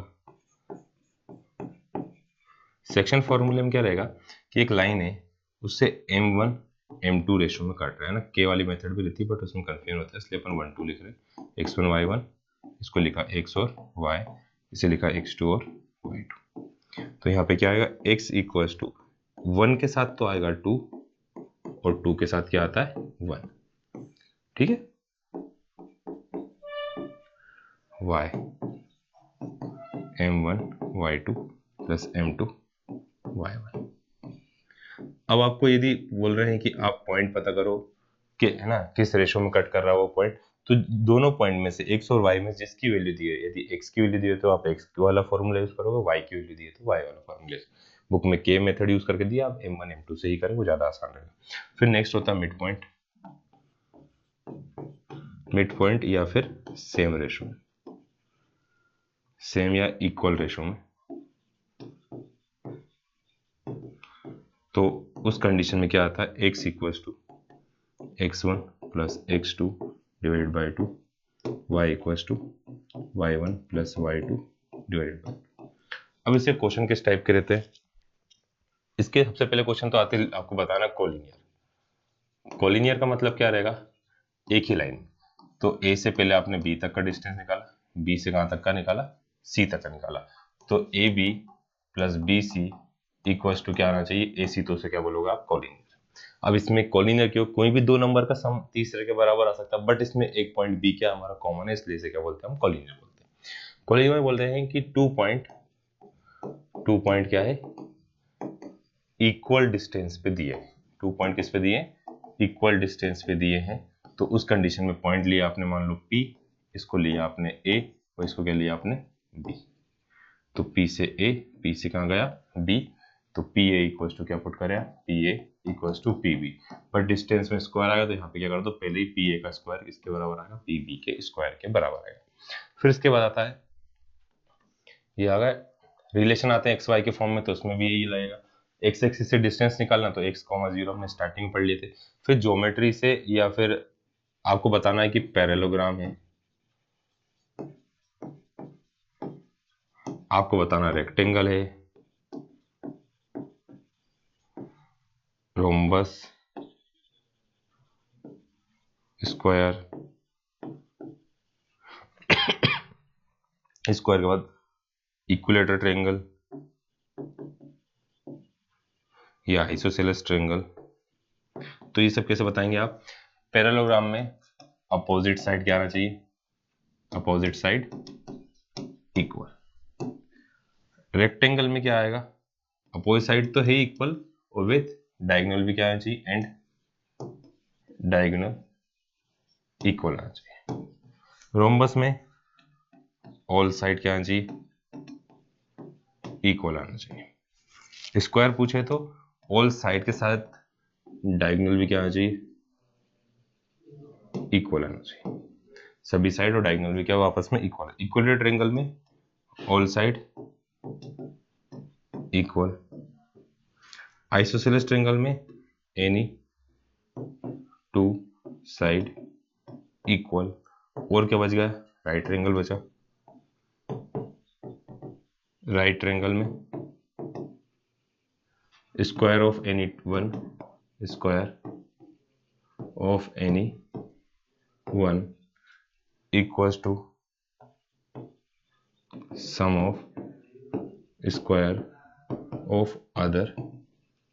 मतलब पाइथागोरस थ्योरम के हेल्प से ना आपसे पूछेंगे कि जो दी हुई साइड 4 पॉइंट्स दिए हैं वो पैरेललोग्राम के, तो पैरेललोग्राम की अपोजिट साइड क्या होती है? इक्वल होती है। अब एक क्वेश्चन ऐसा भी दिया हुआ बुक में कि एक पैरेललोग्राम है, उसके चारों पॉइंट दिए, तो आपको पी की वैल्यू पता करना। तो डायगोनल क्या होती है? पैरेललोग्राम की आपस में इंटरसेक्ट होती है। तो वो पहले क्या करें आप? ए सी डायगोनल से पता करें पॉइंट को, फिर बी डी से पता करें, और दोनों पॉइंट क्या आएंगे? सेम आएंगे, है ना। जैसे इस टाइप का क्वेश्चन रहेगा, तो पहले आप ये पता करें, फिर ये पता करें, और ये पॉइंट ऑफ क्या है? इंटरसेक्शन। यहाँ से ए सी से कोऑर्डिनेट किसके पता करें आपने? ओ के कोऑर्डिनेट पता करें। फिर बी और डी से भी किसके कोऑर्डिनेट पता करें? ओ के। और इन दोनों को दोनों वैल्यू क्या आना चाहिए? सेम आना चाहिए। तो आपको वहां से क्या पता कर सकते हैं? ओ से। तो ये सारे क्वेश्चन, इस टाइप के क्वेश्चन किससे आ सकते हैं? आपको चैप्टर नंबर 7 से आ सकते हैं। अब नेक्स्ट है चैप्टर नंबर 8। नेक्स्ट है चैप्टर नंबर 8। थोड़े से उसमें ज्यादा फॉर्मूले हैं, तो हम उसको सबसे आखिरी में करेंगे, क्योंकि आराम से आप समझ सके। उससे पहले चैप्टर नंबर 8 और 9 दोनों साथ में हो गए। अब सर्कल चैप्टर आता है। चैप्टर नंबर कौन सा? 10। चैप्टर नंबर कौन सा हमारा? 10। चैप्टर 10 में सर्कल्स दिया हुआ है। अरे यार, अब सर्कल्स, अरे यार ये क्या हो क्या रहा है? चैप्टर नंबर 10 कौन सा आपका? सर्कल्स है। अब सर्कल्स में सबसे पहले तो पहली थ्योरम दी है ना। अब सर्कल और एरिया रिलेटेड टू सर्कल हम दोनों साथ में करेंगे, है ना। एंड कौन सा करेंगे साथ में? Area related to circle. कौन सा चैप्टर है? 11। चैप्टर 11 और 12 के हम साथ में समझेंगे। सबसे पहले तो सर्कल एक किसी फिक्स्ड पॉइंट से फिक्स्ड डिस्टेंस पे जितने भी पॉइंट हो उसका कलेक्शन होता है, उसे क्या बोला जाता है? सर्कल बोला जाता है। अर्ससन रीजन में आ सकता है सब। अब ये आर है, तो आर क्या आपकी रेडियस है। रेडियस क्या होती है? डिस्टेंस होता है। किस किस का डिस्टेंस होता है? Distance between circle and centre. क्या आएगा? रेडियस क्या होती है? Distance between circle and centre. Diameter 2 into radius. Diameter क्या होगी? 2 इंटू रेडियस। या फिर कॉर्ड पासिंग थ्रू सेंटर, उसे बोल दिया। फिर कॉर्ड क्या होती है? Line joining any two point of circle. तो ये आपकी क्या हो गई? कॉर्ड हुई। ये क्या हो गई? कॉर्ड हुई। ये पूरी क्या हुई? डायमीटर। ये क्या हुई आपकी? रेडियस। 3 पार्ट में, इसको बोलते हैं इंटरनल पार्ट, ये एक्सटर्नल है, और ये क्या है? सर्कल है। ठीक है, ये सब सबको आता है पुराना। अब नेक्स्ट क्या है? सीकेंट। सीकेंट क्या होती है? जो इस लाइन को क्या बोला जाता है? सीकेंट। ये कौन सी लाइन है आपकी? सीकेंट। टेंजेंट क्या हुई? जो सर्कल को एक पॉइंट पे टच करे, इसे क्या बोलते हैं? टेंजेंट। इस पॉइंट को क्या बोला जाता है? Point of contact. इस पॉइंट को क्या बोलते हैं? Point of contact. ये आपका क्या होगा, पॉइंट ऑफ कांटेक्ट होगा। ये रेडियस के ऊपर क्या होता है, परपेंडिकुलर होती है। ये रेडियस पे क्या हुई, परपेंडिकुलर। फर्स्ट थ्योरम की radius is perpendicular on tangent. फिर इसके बाद नेक्स्ट क्या आता है, दोनों थ्योरम बहुत अच्छे से करना आपको, मोस्टली बहुत ही ज्यादा इंपॉर्टेंट है ना। अब कुछ बच्चे, वो तो मेरे से भी सही नहीं, मेरे बच्चे क्या है ना, ट्राई करते हैं, अपने एक बार फिर से बना लेते हैं। दिया ना अपन को सुविधा, इसकी हेल्प कर, सर्कल बनानी, चलो ठीक है। अब टेंजेंट कैसे बनेगी आपकी, इन दोनों पॉइंट को ज्वाइन करें। कुछ बच्चे यहाँ पर इधर लाके टच कर देते हैं, वो गलत है ना। तो सेकंड थ्योरम में क्या बोला, ये दोनों लाइन आपस में क्या रहेगी, इक्वल रहेगी। अब ये सब थ्योरम हो गया, तो आपको पता है कि इसमें अलग अलग कंडीशन क्या क्या आ सकती है। तो हम 2-4 सर्कल बना लेते हैं, थोड़े छोटे छोटे।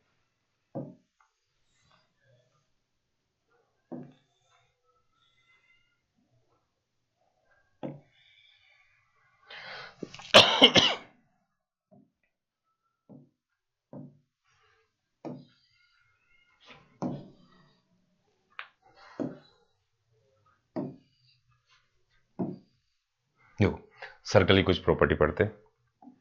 पहली कि जो ये एंगल बनेगा, मान लिया ये 2x है, तो ये कितना हुआ, x हो, ठीक है। या फिर ऐसा भी दिया रहता है कभी कभी, ये x है तो ये वाला एंगल कितना आएगा, ये वाला एंगल आएगा कैसा, पहले 2x आ गया तो इसे 360 में से कितना माइनस करेंगे यार,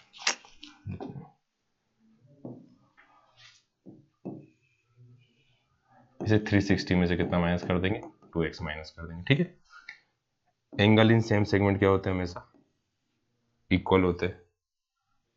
ये दोनों एंगल हमेशा क्या रहेंगे, इक्वल, मतलब ऐसे एक ही साइड बन रहे हैं तो एंगल हमेशा क्या रहते हैं, इक्वल रहते हैं।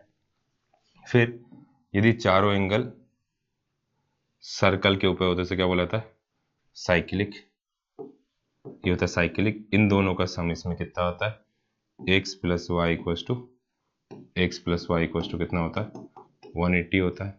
या a प्लस बी, ये भी इन दोनों का सम करें तो वो भी कितना आएगा, a प्लस बी भी कितना आएगा, 180 आएगा ना। ये पुराने 9th क्लास वाले थे सभी फॉर्मूले, अभी हम 10th वाले पढ़ेंगे, बट उनका यूज भी हुआ था कुछ क्वेश्चन में।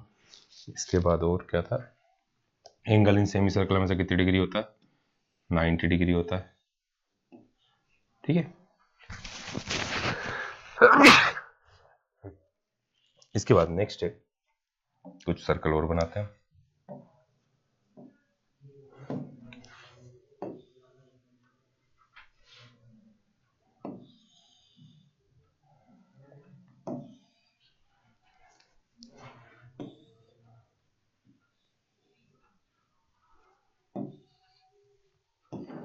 देखो इतने सारे सर्कल इसलिए बनाए, पहली वाली प्रॉपर्टी, यदि कोई भी शेप ऐसा बन रहा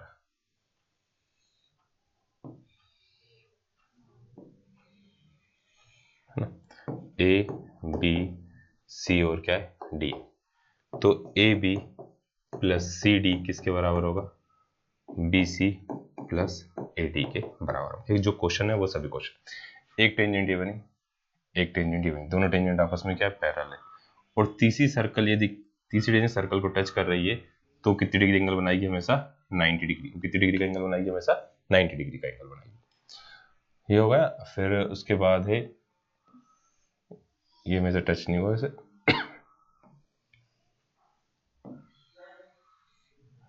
ये जो एंगल बनेगा, कौन सा एंगल, यार ये ज्यादा गड़बड़ हो गया,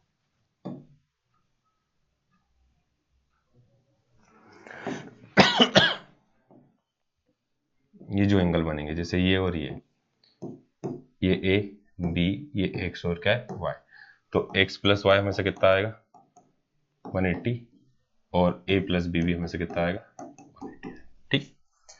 अब उसके बाद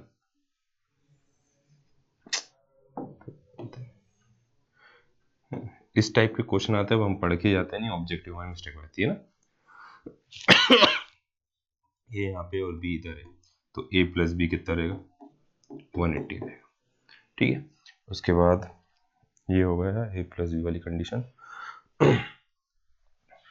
इधर बनाते हैं, ज़्यादा सर्कल बन गए हमारे पास, इसको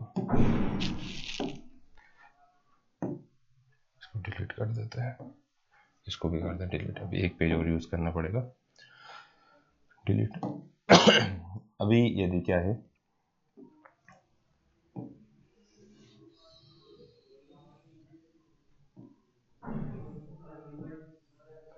अब यदि ये एंगल x है आपका, ये एंगल कितना है x से, तो ये वाला एंगल कितना बनेगा x/2 बनेगा।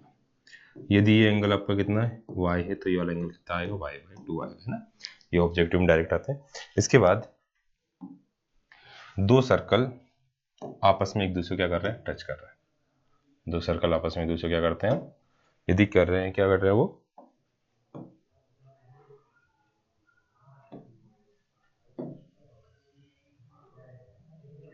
दो सर्कल एक दूसरे क्या कर रहे हैं, बिल्कुल टच कर रहे हैं।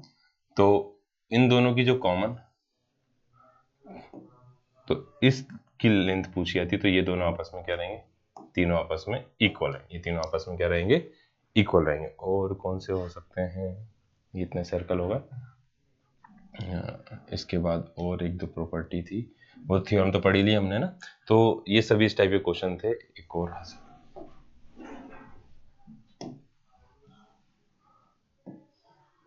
अब इतना जो पार्ट है, ये दोनों आपस में इक्वल है, ये दोनों आपस में इक्वल है, और ये तीनों आपस, ये भी आपस में क्या है, इक्वल। ठीक है, तो ये हमारी प्रॉपर्टी हो गई। तो ये थे कौन से चैप्टर नंबर, सर्कल के। अब एरिया रिलेटेड टू सर्कल। अब सबसे पहले हम एरिया ऑफ सर्कल लिखे। एरिया ऑफ सर्कल क्या होता है, area of circle, area of circle होता है कितना, πr²। Area of semi circle, area of semi circle का फॉर्मूला होता है πr² डिवाइड बाय 2। सरकमफ्रेंस या फिर बोलने से पेरीमीटर कितना आएगा, 2πr। सरकमफ्रेंस या पेरीमीटर ऑफ सेमी सर्कल। अब देखो सेमी सर्कल का क्या दिया है, जैसे आपको ऐसा दिया है, पूरा बना के ही दिया है। तो पेरीमीटर मतलब होता है जहां से स्टार्ट करा वापस वहीं पर आना। तो πr होगा इसका आधा, प्लस इसमें क्या आता है 2r गया था, इसमें प्लस कितना आएगा, 2r आएगा। ठीक है, ये होगा। फिर इसके बाद area of sector, area of sector कितना आता है, θ/360 πr²। सेक्टर क्या होता है, सर्कल है, दो जो रेडियस है, इन दोनों बीच का एक सेक्टर ये है और एक सेक्टर ये, और यहाँ पे थीटा, ये वाली वैल्यू हमारी क्या होगी इसकी, थीटा है। फिर area of sector, area of segment. तो एरिया ऑफ सेगमेंट के अलग अलग फॉर्मूले यूज करे जाते हैं, अभी वो बता रहा हूँ अगली कंडीशन में। यहाँ पे इससे पहले अपन लेंथ ऑफ आर्क लिख लेते हैं इस जगह पे, length of arc. Length of arc क्या होगा, θ/360 2π। ठीक है, ये थे मेन फॉर्मूले। इसके अलावा अब जैसे एरिया ऑफ आपको क्या निकालना, सेगमेंट। अब पहले समझते हैं सेगमेंट क्या होता है। सेगमेंट किससे बनता है, कॉर्ड से। कॉर्ड है तो ये है मेजर सेगमेंट, और ये कौन सा सेगमेंट है, माइनर सेगमेंट। मेजर सेगमेंट और ये क्या आ गया आपका, माइनर सेगमेंट है। अब सेगमेंट है तो एरिया ऑफ सेगमेंट कैसे निकालेंगे, एरिया ऑफ सेक्टर में से एरिया ऑफ ट्रायंगल को आप क्या कर देंगे, एरिया ऑफ सेगमेंट से एरिया ऑफ ट्रायंगल को क्या कर देंगे, माइनस कर देंगे। अब एरिया ऑफ ट्रायंगल, इसमें टाइम बहुत ज्यादा लग जाता है, तो हम क्या हो सकते हैं, ट्रायंगल अलग अलग हो सकते हैं। थीटा इक्वल टू कितना है, तो 60, तो इक्विलेटरल ट्रायंगल होगा, तो उसका फॉर्मूला √3/4 साइड स्क्वायर यूज करना। साइड क्या है, यहाँ पे क्या आएगा, रेडियस का स्क्वायर आ जाएगा। थीटा इक्वल टू कितना है, 90 है, तो राइट ट्रायंगल है, तो उस कंडीशन में क्या यूज करेंगे आप, 1/2 आर का स्क्वायर, क्योंकि दोनों वैल्यू क्या बनेगी, 90 डिग्री बना अपना, तो ये दोनों क्या हुई आपकी रेडियस, तो इस ट्रायंगल को कौन सा ट्रायंगल बोलेंगे आप, उस कंडीशन में राइट ट्रायंगल बोलेंगे। ठीक है, अब उसका थीटा की वैल्यू कितनी आ गई, 120 आ गई, तो वहां पे यूज करना आपको r² sin θ/2 cos θ/2। ये इसलिए क्योंकि फॉर्मूला होता है वैसे एरिया ऑफ ट्रायंगल का निकालने के लिए, एरिया ऑफ ट्रायंगल निकालना हो आपको, तो जब आपको एंगल गिवन हो, रेडियस गिवन है, तो क्या आता है, r² by 2 sin θ। अब साइन थीटा दिया तो फिर वहां पे थीटा के सब इन सभी के लिए यूज कर सकते हैं, साइन 60 की वैल्यू, साइन 90 की वैल्यू, बट उसमें और अलग अलग याद रखना पड़ेगा, इसलिए अपन 30 कितने 60 डिग्री दिया है तो √3/4 साइड का स्क्वायर, 90 डिग्री है तो राइट एंगल हाफ रेडियस का स्क्वायर, 120 दिया है तो इसमें साइन का फॉर्मूला लगा के ये बनाए sin θ/2 cos θ/2। Area of sector का सबको आता है ये, उसमें से आप क्या कर देंगे माइनस कर देंगे। ठीक है, इतना है सभी को। एरिया ऑफ क्या हुआ है आपका सेगमेंट। अब इसमें क्या आता है, एरिया ऑफ शेडेड रीजन में आता है। जैसे एक स्क्वायर बना के दिया हुआ है, उसमें बीच में एक सर्कल बना दिया, तो आपको इसका एरिया निकालना है। कैसे निकालोगे आप, एरिया ऑफ स्क्वायर में से एरिया ऑफ सर्कल क्या कर देंगे, माइनस कर देंगे। तो शेप देख के आपको समझना पड़ेगा कि किस टाइप का शेप दिया उन्होंने। पहले जो बड़ा वाला है उसका निकाल के फिर जो अंदर उसके दूसरा बन रहा है उसको क्या करना पड़ेगा, आपको माइनस करना पड़ेगा। ठीक है, ये कौन चैप्टर हुआ आपका, चैप्टर नंबर 10-11 होगा। चैप्टर नंबर 12 चैप्टर कौन सा आपका, surface area and volume. Surface area और वॉल्यूम में सबसे ज्यादा कंफ्यूजन ये होता है कि हम कब प्लस करें कब क्या करें माइनस करें, क्योंकि यहाँ पे डायरेक्ट शेप नहीं दिए। यहाँ पे आपको 10th क्लास में क्या है कि दो शेप को आपस में कंबाइन करके नया शेप बना रहे हैं। तो मोस्टली कंडीशन, सभी कंडीशन की बात नहीं कर रहा हूँ, मोस्टली कंडीशन में जब दो शेप को क्या करते हैं, एरिया हमेशा क्या होता है, इंक्रीज होता है। जब ज्वाइन करा आपने या कट करके आउट कर दिया, मतलब किसी क्या बोले इस जैसे किसी स्पेयर है, कोई स्पेयर है या फिर क्यूबॉइड है, क्यूबॉइड में से आपने क्या करा, एक क्यूबॉइड है, सिंपल थोड़ा समझ ले, बना के समझाता हूँ। एक क्यूबॉइड है, क्यूबॉइड में से आपने क्या करा, एक सिलेंडर कट कर आउट कर दिया इस टाइप का, तो उसमें नया सरफेस बन गया है। तो उस कंडीशन में क्या होता है, एरिया हमेशा इंक्रीज ही होता है। मोस्टली क्वेश्चन किसके आते हैं कि एक क्या दिया सिलेंडर, उसमें से एक कोन को क्या कर रहे हैं अपन, काट के अलग कर रहे हैं, तो उसमें भी उसका सरफेस क्या होता है, हमेशा इंक्रीज होता है। और वॉल्यूम क्या होता है, वॉल्यूम यदि ऐड करा आपने तो इंक्रीज हो रहा है, और कट कर रहे हैं उसमें से तो क्या होगा, हमेशा डिक्रीज होगा। जैसे अब ये था, इसमें क्या करा मैंने, काट के अलग कर दिया तो इसका वॉल्यूम क्या होगा, कम होगा, और एरिया क्या होगा इसका, इंक्रीज होगा। अब बट इसमें क्या करता हूं मैं, इसमें इस टाइप से ज्वाइन कर दी, तो अब इस कंडीशन में क्या आएगा, इसका एरिया क्या आएगा, इंक्रीज हो जाए, एरिया भी इंक्रीज होगा और वॉल्यूम भी क्या होगा, इंक्रीज होगा। तो देखो वॉल्यूम जब काट के अलग कर रहे हैं तो हमेशा क्या होता है, कम होता है, ज्वाइन कर रहे हैं तो बढ़ता है। एरिया मोस्टली कंडीशन में क्या होगा, इंक्रीज ही होगा, डिक्रीज नहीं होता। जब भी एक शेप में दूसरे शेप को ऐड करते हैं, उसमें काट के अलग करते हैं या उसमें क्या करते हैं, हम ज्वाइन करते हैं। तो फॉर्मूले, अब इसमें फॉर्मूले आप सबको याद होंगे। सबसे पहले कौन सा शेप था आपका, क्यूबॉइड, क्यूबॉइड के बाद क्यूब, क्यूब के बाद सिलेंडर, कॉन, स्फेयर और हेमिस्फीयर, है ना। अब क्यूबॉइड कैसा होता है, इसमें 3 डायमेंशन होती है, लेंथ, ब्रेथ और हाइट। ये लेंथ हो गई, ये हाइट हो गई, और ये क्या हो गई, विड्थ हो गई। क्यूब में सभी क्या होते हैं, सेम होते हैं। सिलेंडर में ये सिलेंड्रिकल शेप होता है, इसमें 2 वैल्यू होती है, एक तो रेडियस और एक क्या होती है, हाइट। कॉन में 3 वैल्यू होती है, स्लैंट हाइट, ये डायमीटर हो गई, थोड़ा सा ज्यादा ही छोटा हो गया, ये क्या हो गई, इसकी हाइट हो गई, और ये क्या है, इसकी रेडियस है। स्पेयर बॉल को क्या बोलते हैं, स्पेयर बोलते हैं, इसमें रेडियस होती है। हेमिस्फीयर आधी बॉल को क्या बोला जाता है, हेमिस्फीयर बोलते हैं ना। ये शब्द तो पता ही होगा।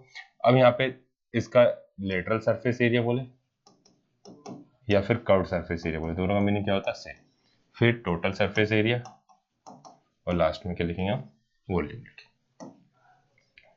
तो सबसे पहले किसका लिख रहे हैं हम, क्यूबॉइड का। क्यूबॉइड का 2HL+P, इसमें आप, बट इस क्लास में आपको समझना पड़ेगा कौन सी साइड को ऐड कर रहे हैं, कौन साइड को क्या कर रहे हैं अपन, कट कर रहे हैं, किसको ज्वाइन कर रहे हैं। यहाँ पे टोटल सरफेस एरिया 2LB+BH+H है, वॉल्यूम का L × B × H, क्यूब का 4 साइड का स्क्वायर, यहाँ पे इसका 6 है साइड स्क्वायर, इसका ए का क्या आ गया, क्यूब आया। सिलेंडर का 2πRH, इसका होता है 2πR+H, और यहाँ पे πR²H। फिर यहाँ पे कितना आया, कौन का पाई आर एल, एल निकालने का फॉर्मूला होता है एल इक्वल टू होता है root H square plus R square, यहाँ पे आता है पाई आर प्लस एल, या फिर यहाँ पे इसका आएगा 1/3 पाई आर स्क्वायर एच। फिर स्पेयर का दोनों फॉर्मूले क्या होते हैं सेम, कितना आएगा 4 pi r square 4 pi r square. इसका लेटर सरफेस एरिया आता है 2 पाई आर स्क्वायर आधा है, और टोटल आएगा 3 पाई आर स्क्वायर है, और ये 4/3 पाई आर क्यूब, ये 2/3 पाई आर। ठीक है, तो ये सब तो क्या होगा इसके फॉर्मूले हो गए। अब एक थोड़ा सा एग्जांपल के समझ लेते हैं। जैसे एक ये वाला क्वेश्चन सबसे ज्यादा कहूंगा,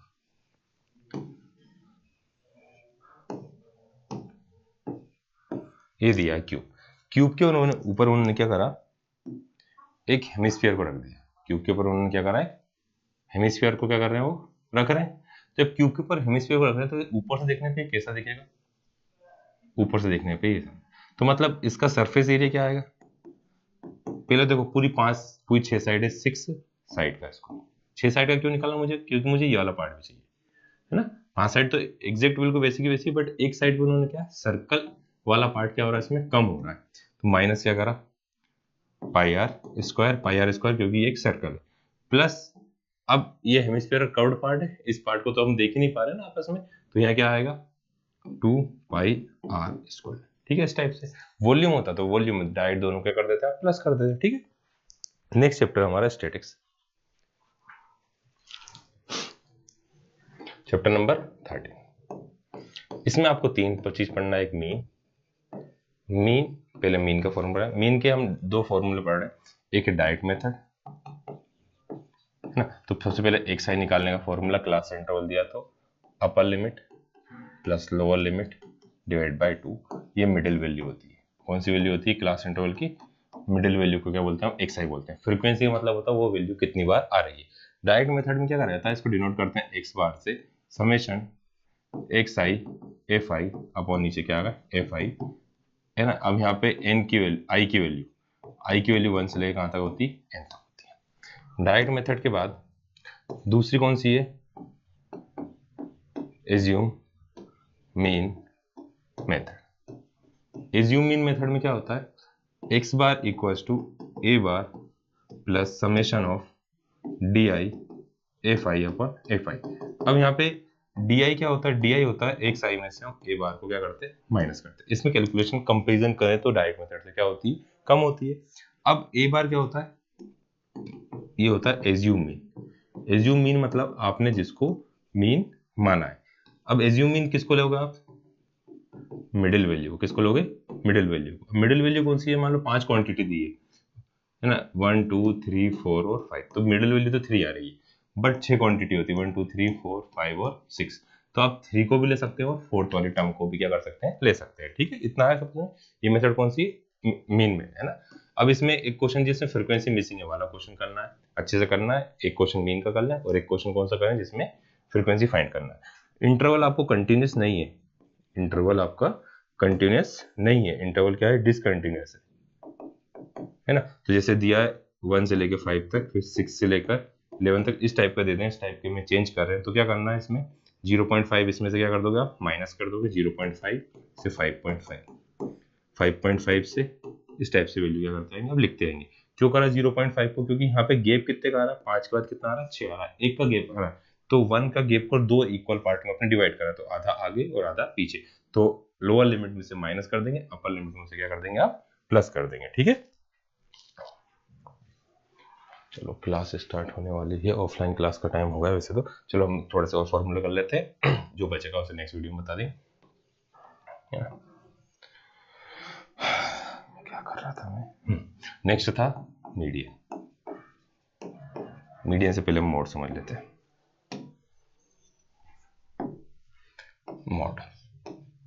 मोड क्या होती है, सबसे पहले आपको निकालना मॉडल क्लास। क्या निकालना है, मॉडल क्लास। मॉडल क्लास क्या निकालेंगे, इसकी फ्रीक्वेंसी क्या होगी, क्लास विथ हाईएस्ट फ्रीक्वेंसी। ऐसी क्लास जिसकी फ्रीक्वेंसी सबसे ज्यादा होती है उस क्लास को कौन सी क्लास बोलते हैं, मॉडल क्लास बोलते हैं। फिर एल क्या आएगी, lower limit of model class.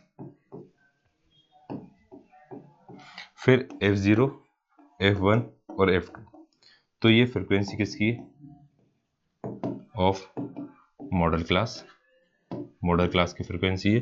ये किसकी है, प्रीसीडिंग, प्रीसीडिंग का मतलब पहले वाली क्लास की, किसकी पहले वाली क्लास की, मॉडल क्लास के पहले वाली, ये बाद वाली क्लास की, ठीक है। तो ये होगा एच क्या होता है, क्लास साइज। तो फॉर्मूला क्या होगा, mode equals to L plus F1 minus F0 upon 2 F1 minus F0 minus F2 into H. ये किसका क्वेश्चन हुआ, मोड का। मोड के बाद एक और बचता मीडियन, है ना।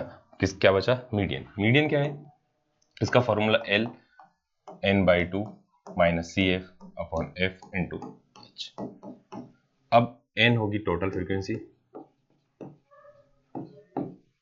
F क्या है टोटल फ्रीक्वेंसी, है ना। उसके बाद CF क्या आया, commutative frequency of preceding of model class, median class है ना, मीडियन क्लास। मतलब मीडियन क्लास क्या होगी, आप मीडियन क्लास होगी कैसे, जैसे आपने n/2 करा, n/2 के पास जो कम्यूटेटिव फ्रीक्वेंसी आ रही है, n/2 के पास जो कम्यूटेटिव फ्रीक्वेंसी आ रही है, उस क्लास को कौन सी क्लास बोलोगा, मीडियन क्लास बोलोगे। जैसे n/2 आया आपको, मान लो मैं 25 का से पहले भी एक दो बार एग्जांपल दे चुका हूँ, यहाँ पे 24 है, यहाँ 26 आ गए, तो इसके बाद वाली ये 25, तो ये कौन सी क्लास होगी आपकी, मीडियन क्लास होगी। मान लिया ऐसे 25 भी आता है एग्जैक्ट, 2 बार 25 आ रहा है, किसी कारण से एक बुक में एग्जांपल देखा था उसमें 21 फिर 28। अब कौन सी क्लास को मीडियन क्लास लोगे, 25 आ रहा, तो अब इन दोनों को नहीं लेना, आपको इसके बाद वाली क्लास को लेना है। इस क्लास को कौन सी क्लास लोगे आप, मीडियन क्लास लोगे, ठीक है। सबको समझ में, F frequency of median class हो गई, एच क्या हुआ, क्लास साइज हुआ, एल क्या हुई, लोअर लिमिट हुई, है। क्योंकि बच्चे आ गए हैं इसलिए मुझे अब यहाँ पे क्लास रोकना पड़ेगी, साउंड बहुत ज़्यादा आएगा बाहर का। तो उम्मीद है आपको सब कुछ समझ में आया होगा, है ना। प्रोबेबिलिटी बची, प्रोबेबिलिटी का सबको फॉर्मूला आता ही है, एक लाइन में कर लेते हैं, 2 मिनट का ही काम है।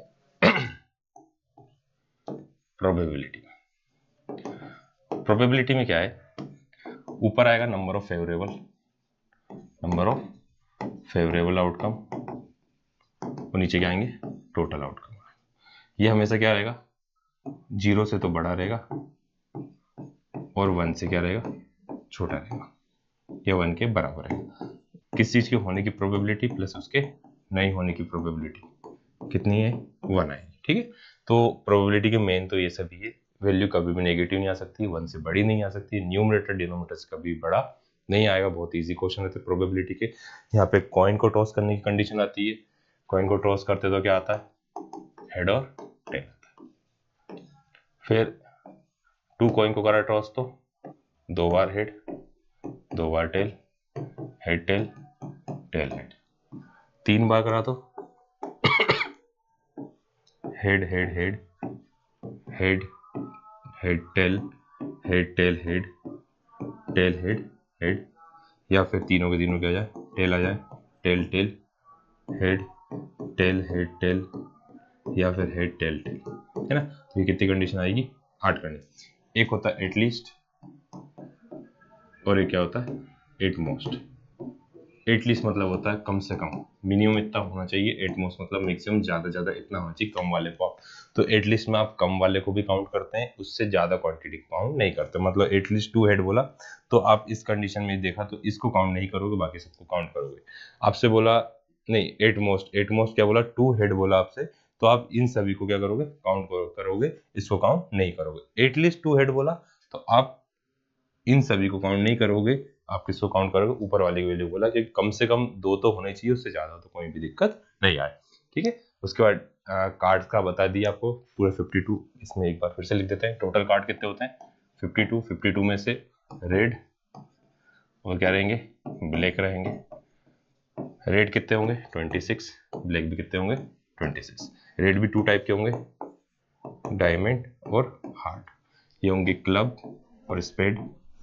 डायमंड कितने होंगे, 13, ये भी कितने होंगे, 13, ये वाले कार्ड भी कितने आए 13 और ये वाले कार्ड भी कितने होंगे आपके 13। ठीक है, 13 में क्या होंगे, एक फेस किंग, अरे फेस नहीं, किंग क्वीन और जैक, और 10 से लेकर कहाँ तक 2 तक। तो इन तीनों को कौन सा कार्ड बोला जाता है, फेस कार्ड बोलता है। इन सबको कौन सा बोलते हैं, अल्फाबेट कार्ड बोलते हैं। एक में 13 है, फेस कार्ड कितने होते हैं टोटल, एक में 3 है तो पूरे कितने होंगे 12। अल्फाबेट कार्ड एक में 4 है तो 4 में कितने होंगे 16। नंबर कार्ड एक में 9 है तो 4 में कितने होंगे 36 ना। तो ये क्या हुआ, हमारे कार्ड्स हो गए। डाइस में 1 से लेकर कहाँ तक के नंबर होते हैं, 1 2 3 4 5 और 6। तो इवन कितने हुए 2 4 और 6। ऑड कितने हुए 1 3 और 5। उसके बाद प्राइम 2 3 और 5। उसके बाद कंपोजिट 4 और 6। इवन प्राइम कितने हुए 2 हुए। ना ही प्राइम ना ही कंपोजिट कितने होंगे 1 होंगे। तो इस टाइप की अलग अलग क्या हो सकती है, कंडीशन हो सकती है। तो आप सब करिएगा ट्राई, कुछ भी डाउट हो तो आप मुझे कमेंट करके पूछ सकते हैं। थोड़ा सा जल्दी जल्दी पढ़ाया क्योंकि ज़्यादा बड़ा वीडियो ना बने, और ट्राई करें। फिर भी हमारे 2 चैप्टर छूट गए हैं, ट्रिग्नोमेट्री और एप्लीकेशन ऑफ ट्रिग्नोमेट्री। तो ट्राई करके नेक्स्ट वीडियो में आज ही उसे अभी क्या करते हैं, अपलोड कर दें। तो यदि आपको समझ में आया है और वीडियो अच्छा लगा है तो उसको क्या करना है, लाइक करना है। कुछ भी डाउट हो तो कमेंट करके पूछना है, और अपने दोस्तों के साथ कहना है वीडियो को शेयर करना है ना। तो और ही ऐसे वीडियो देखने के लिए आप हमारे चैनल क्या कर सकते हैं, सब्सक्राइब कर सकते हैं। तो आज के लिए इतना ही, थैंक यू।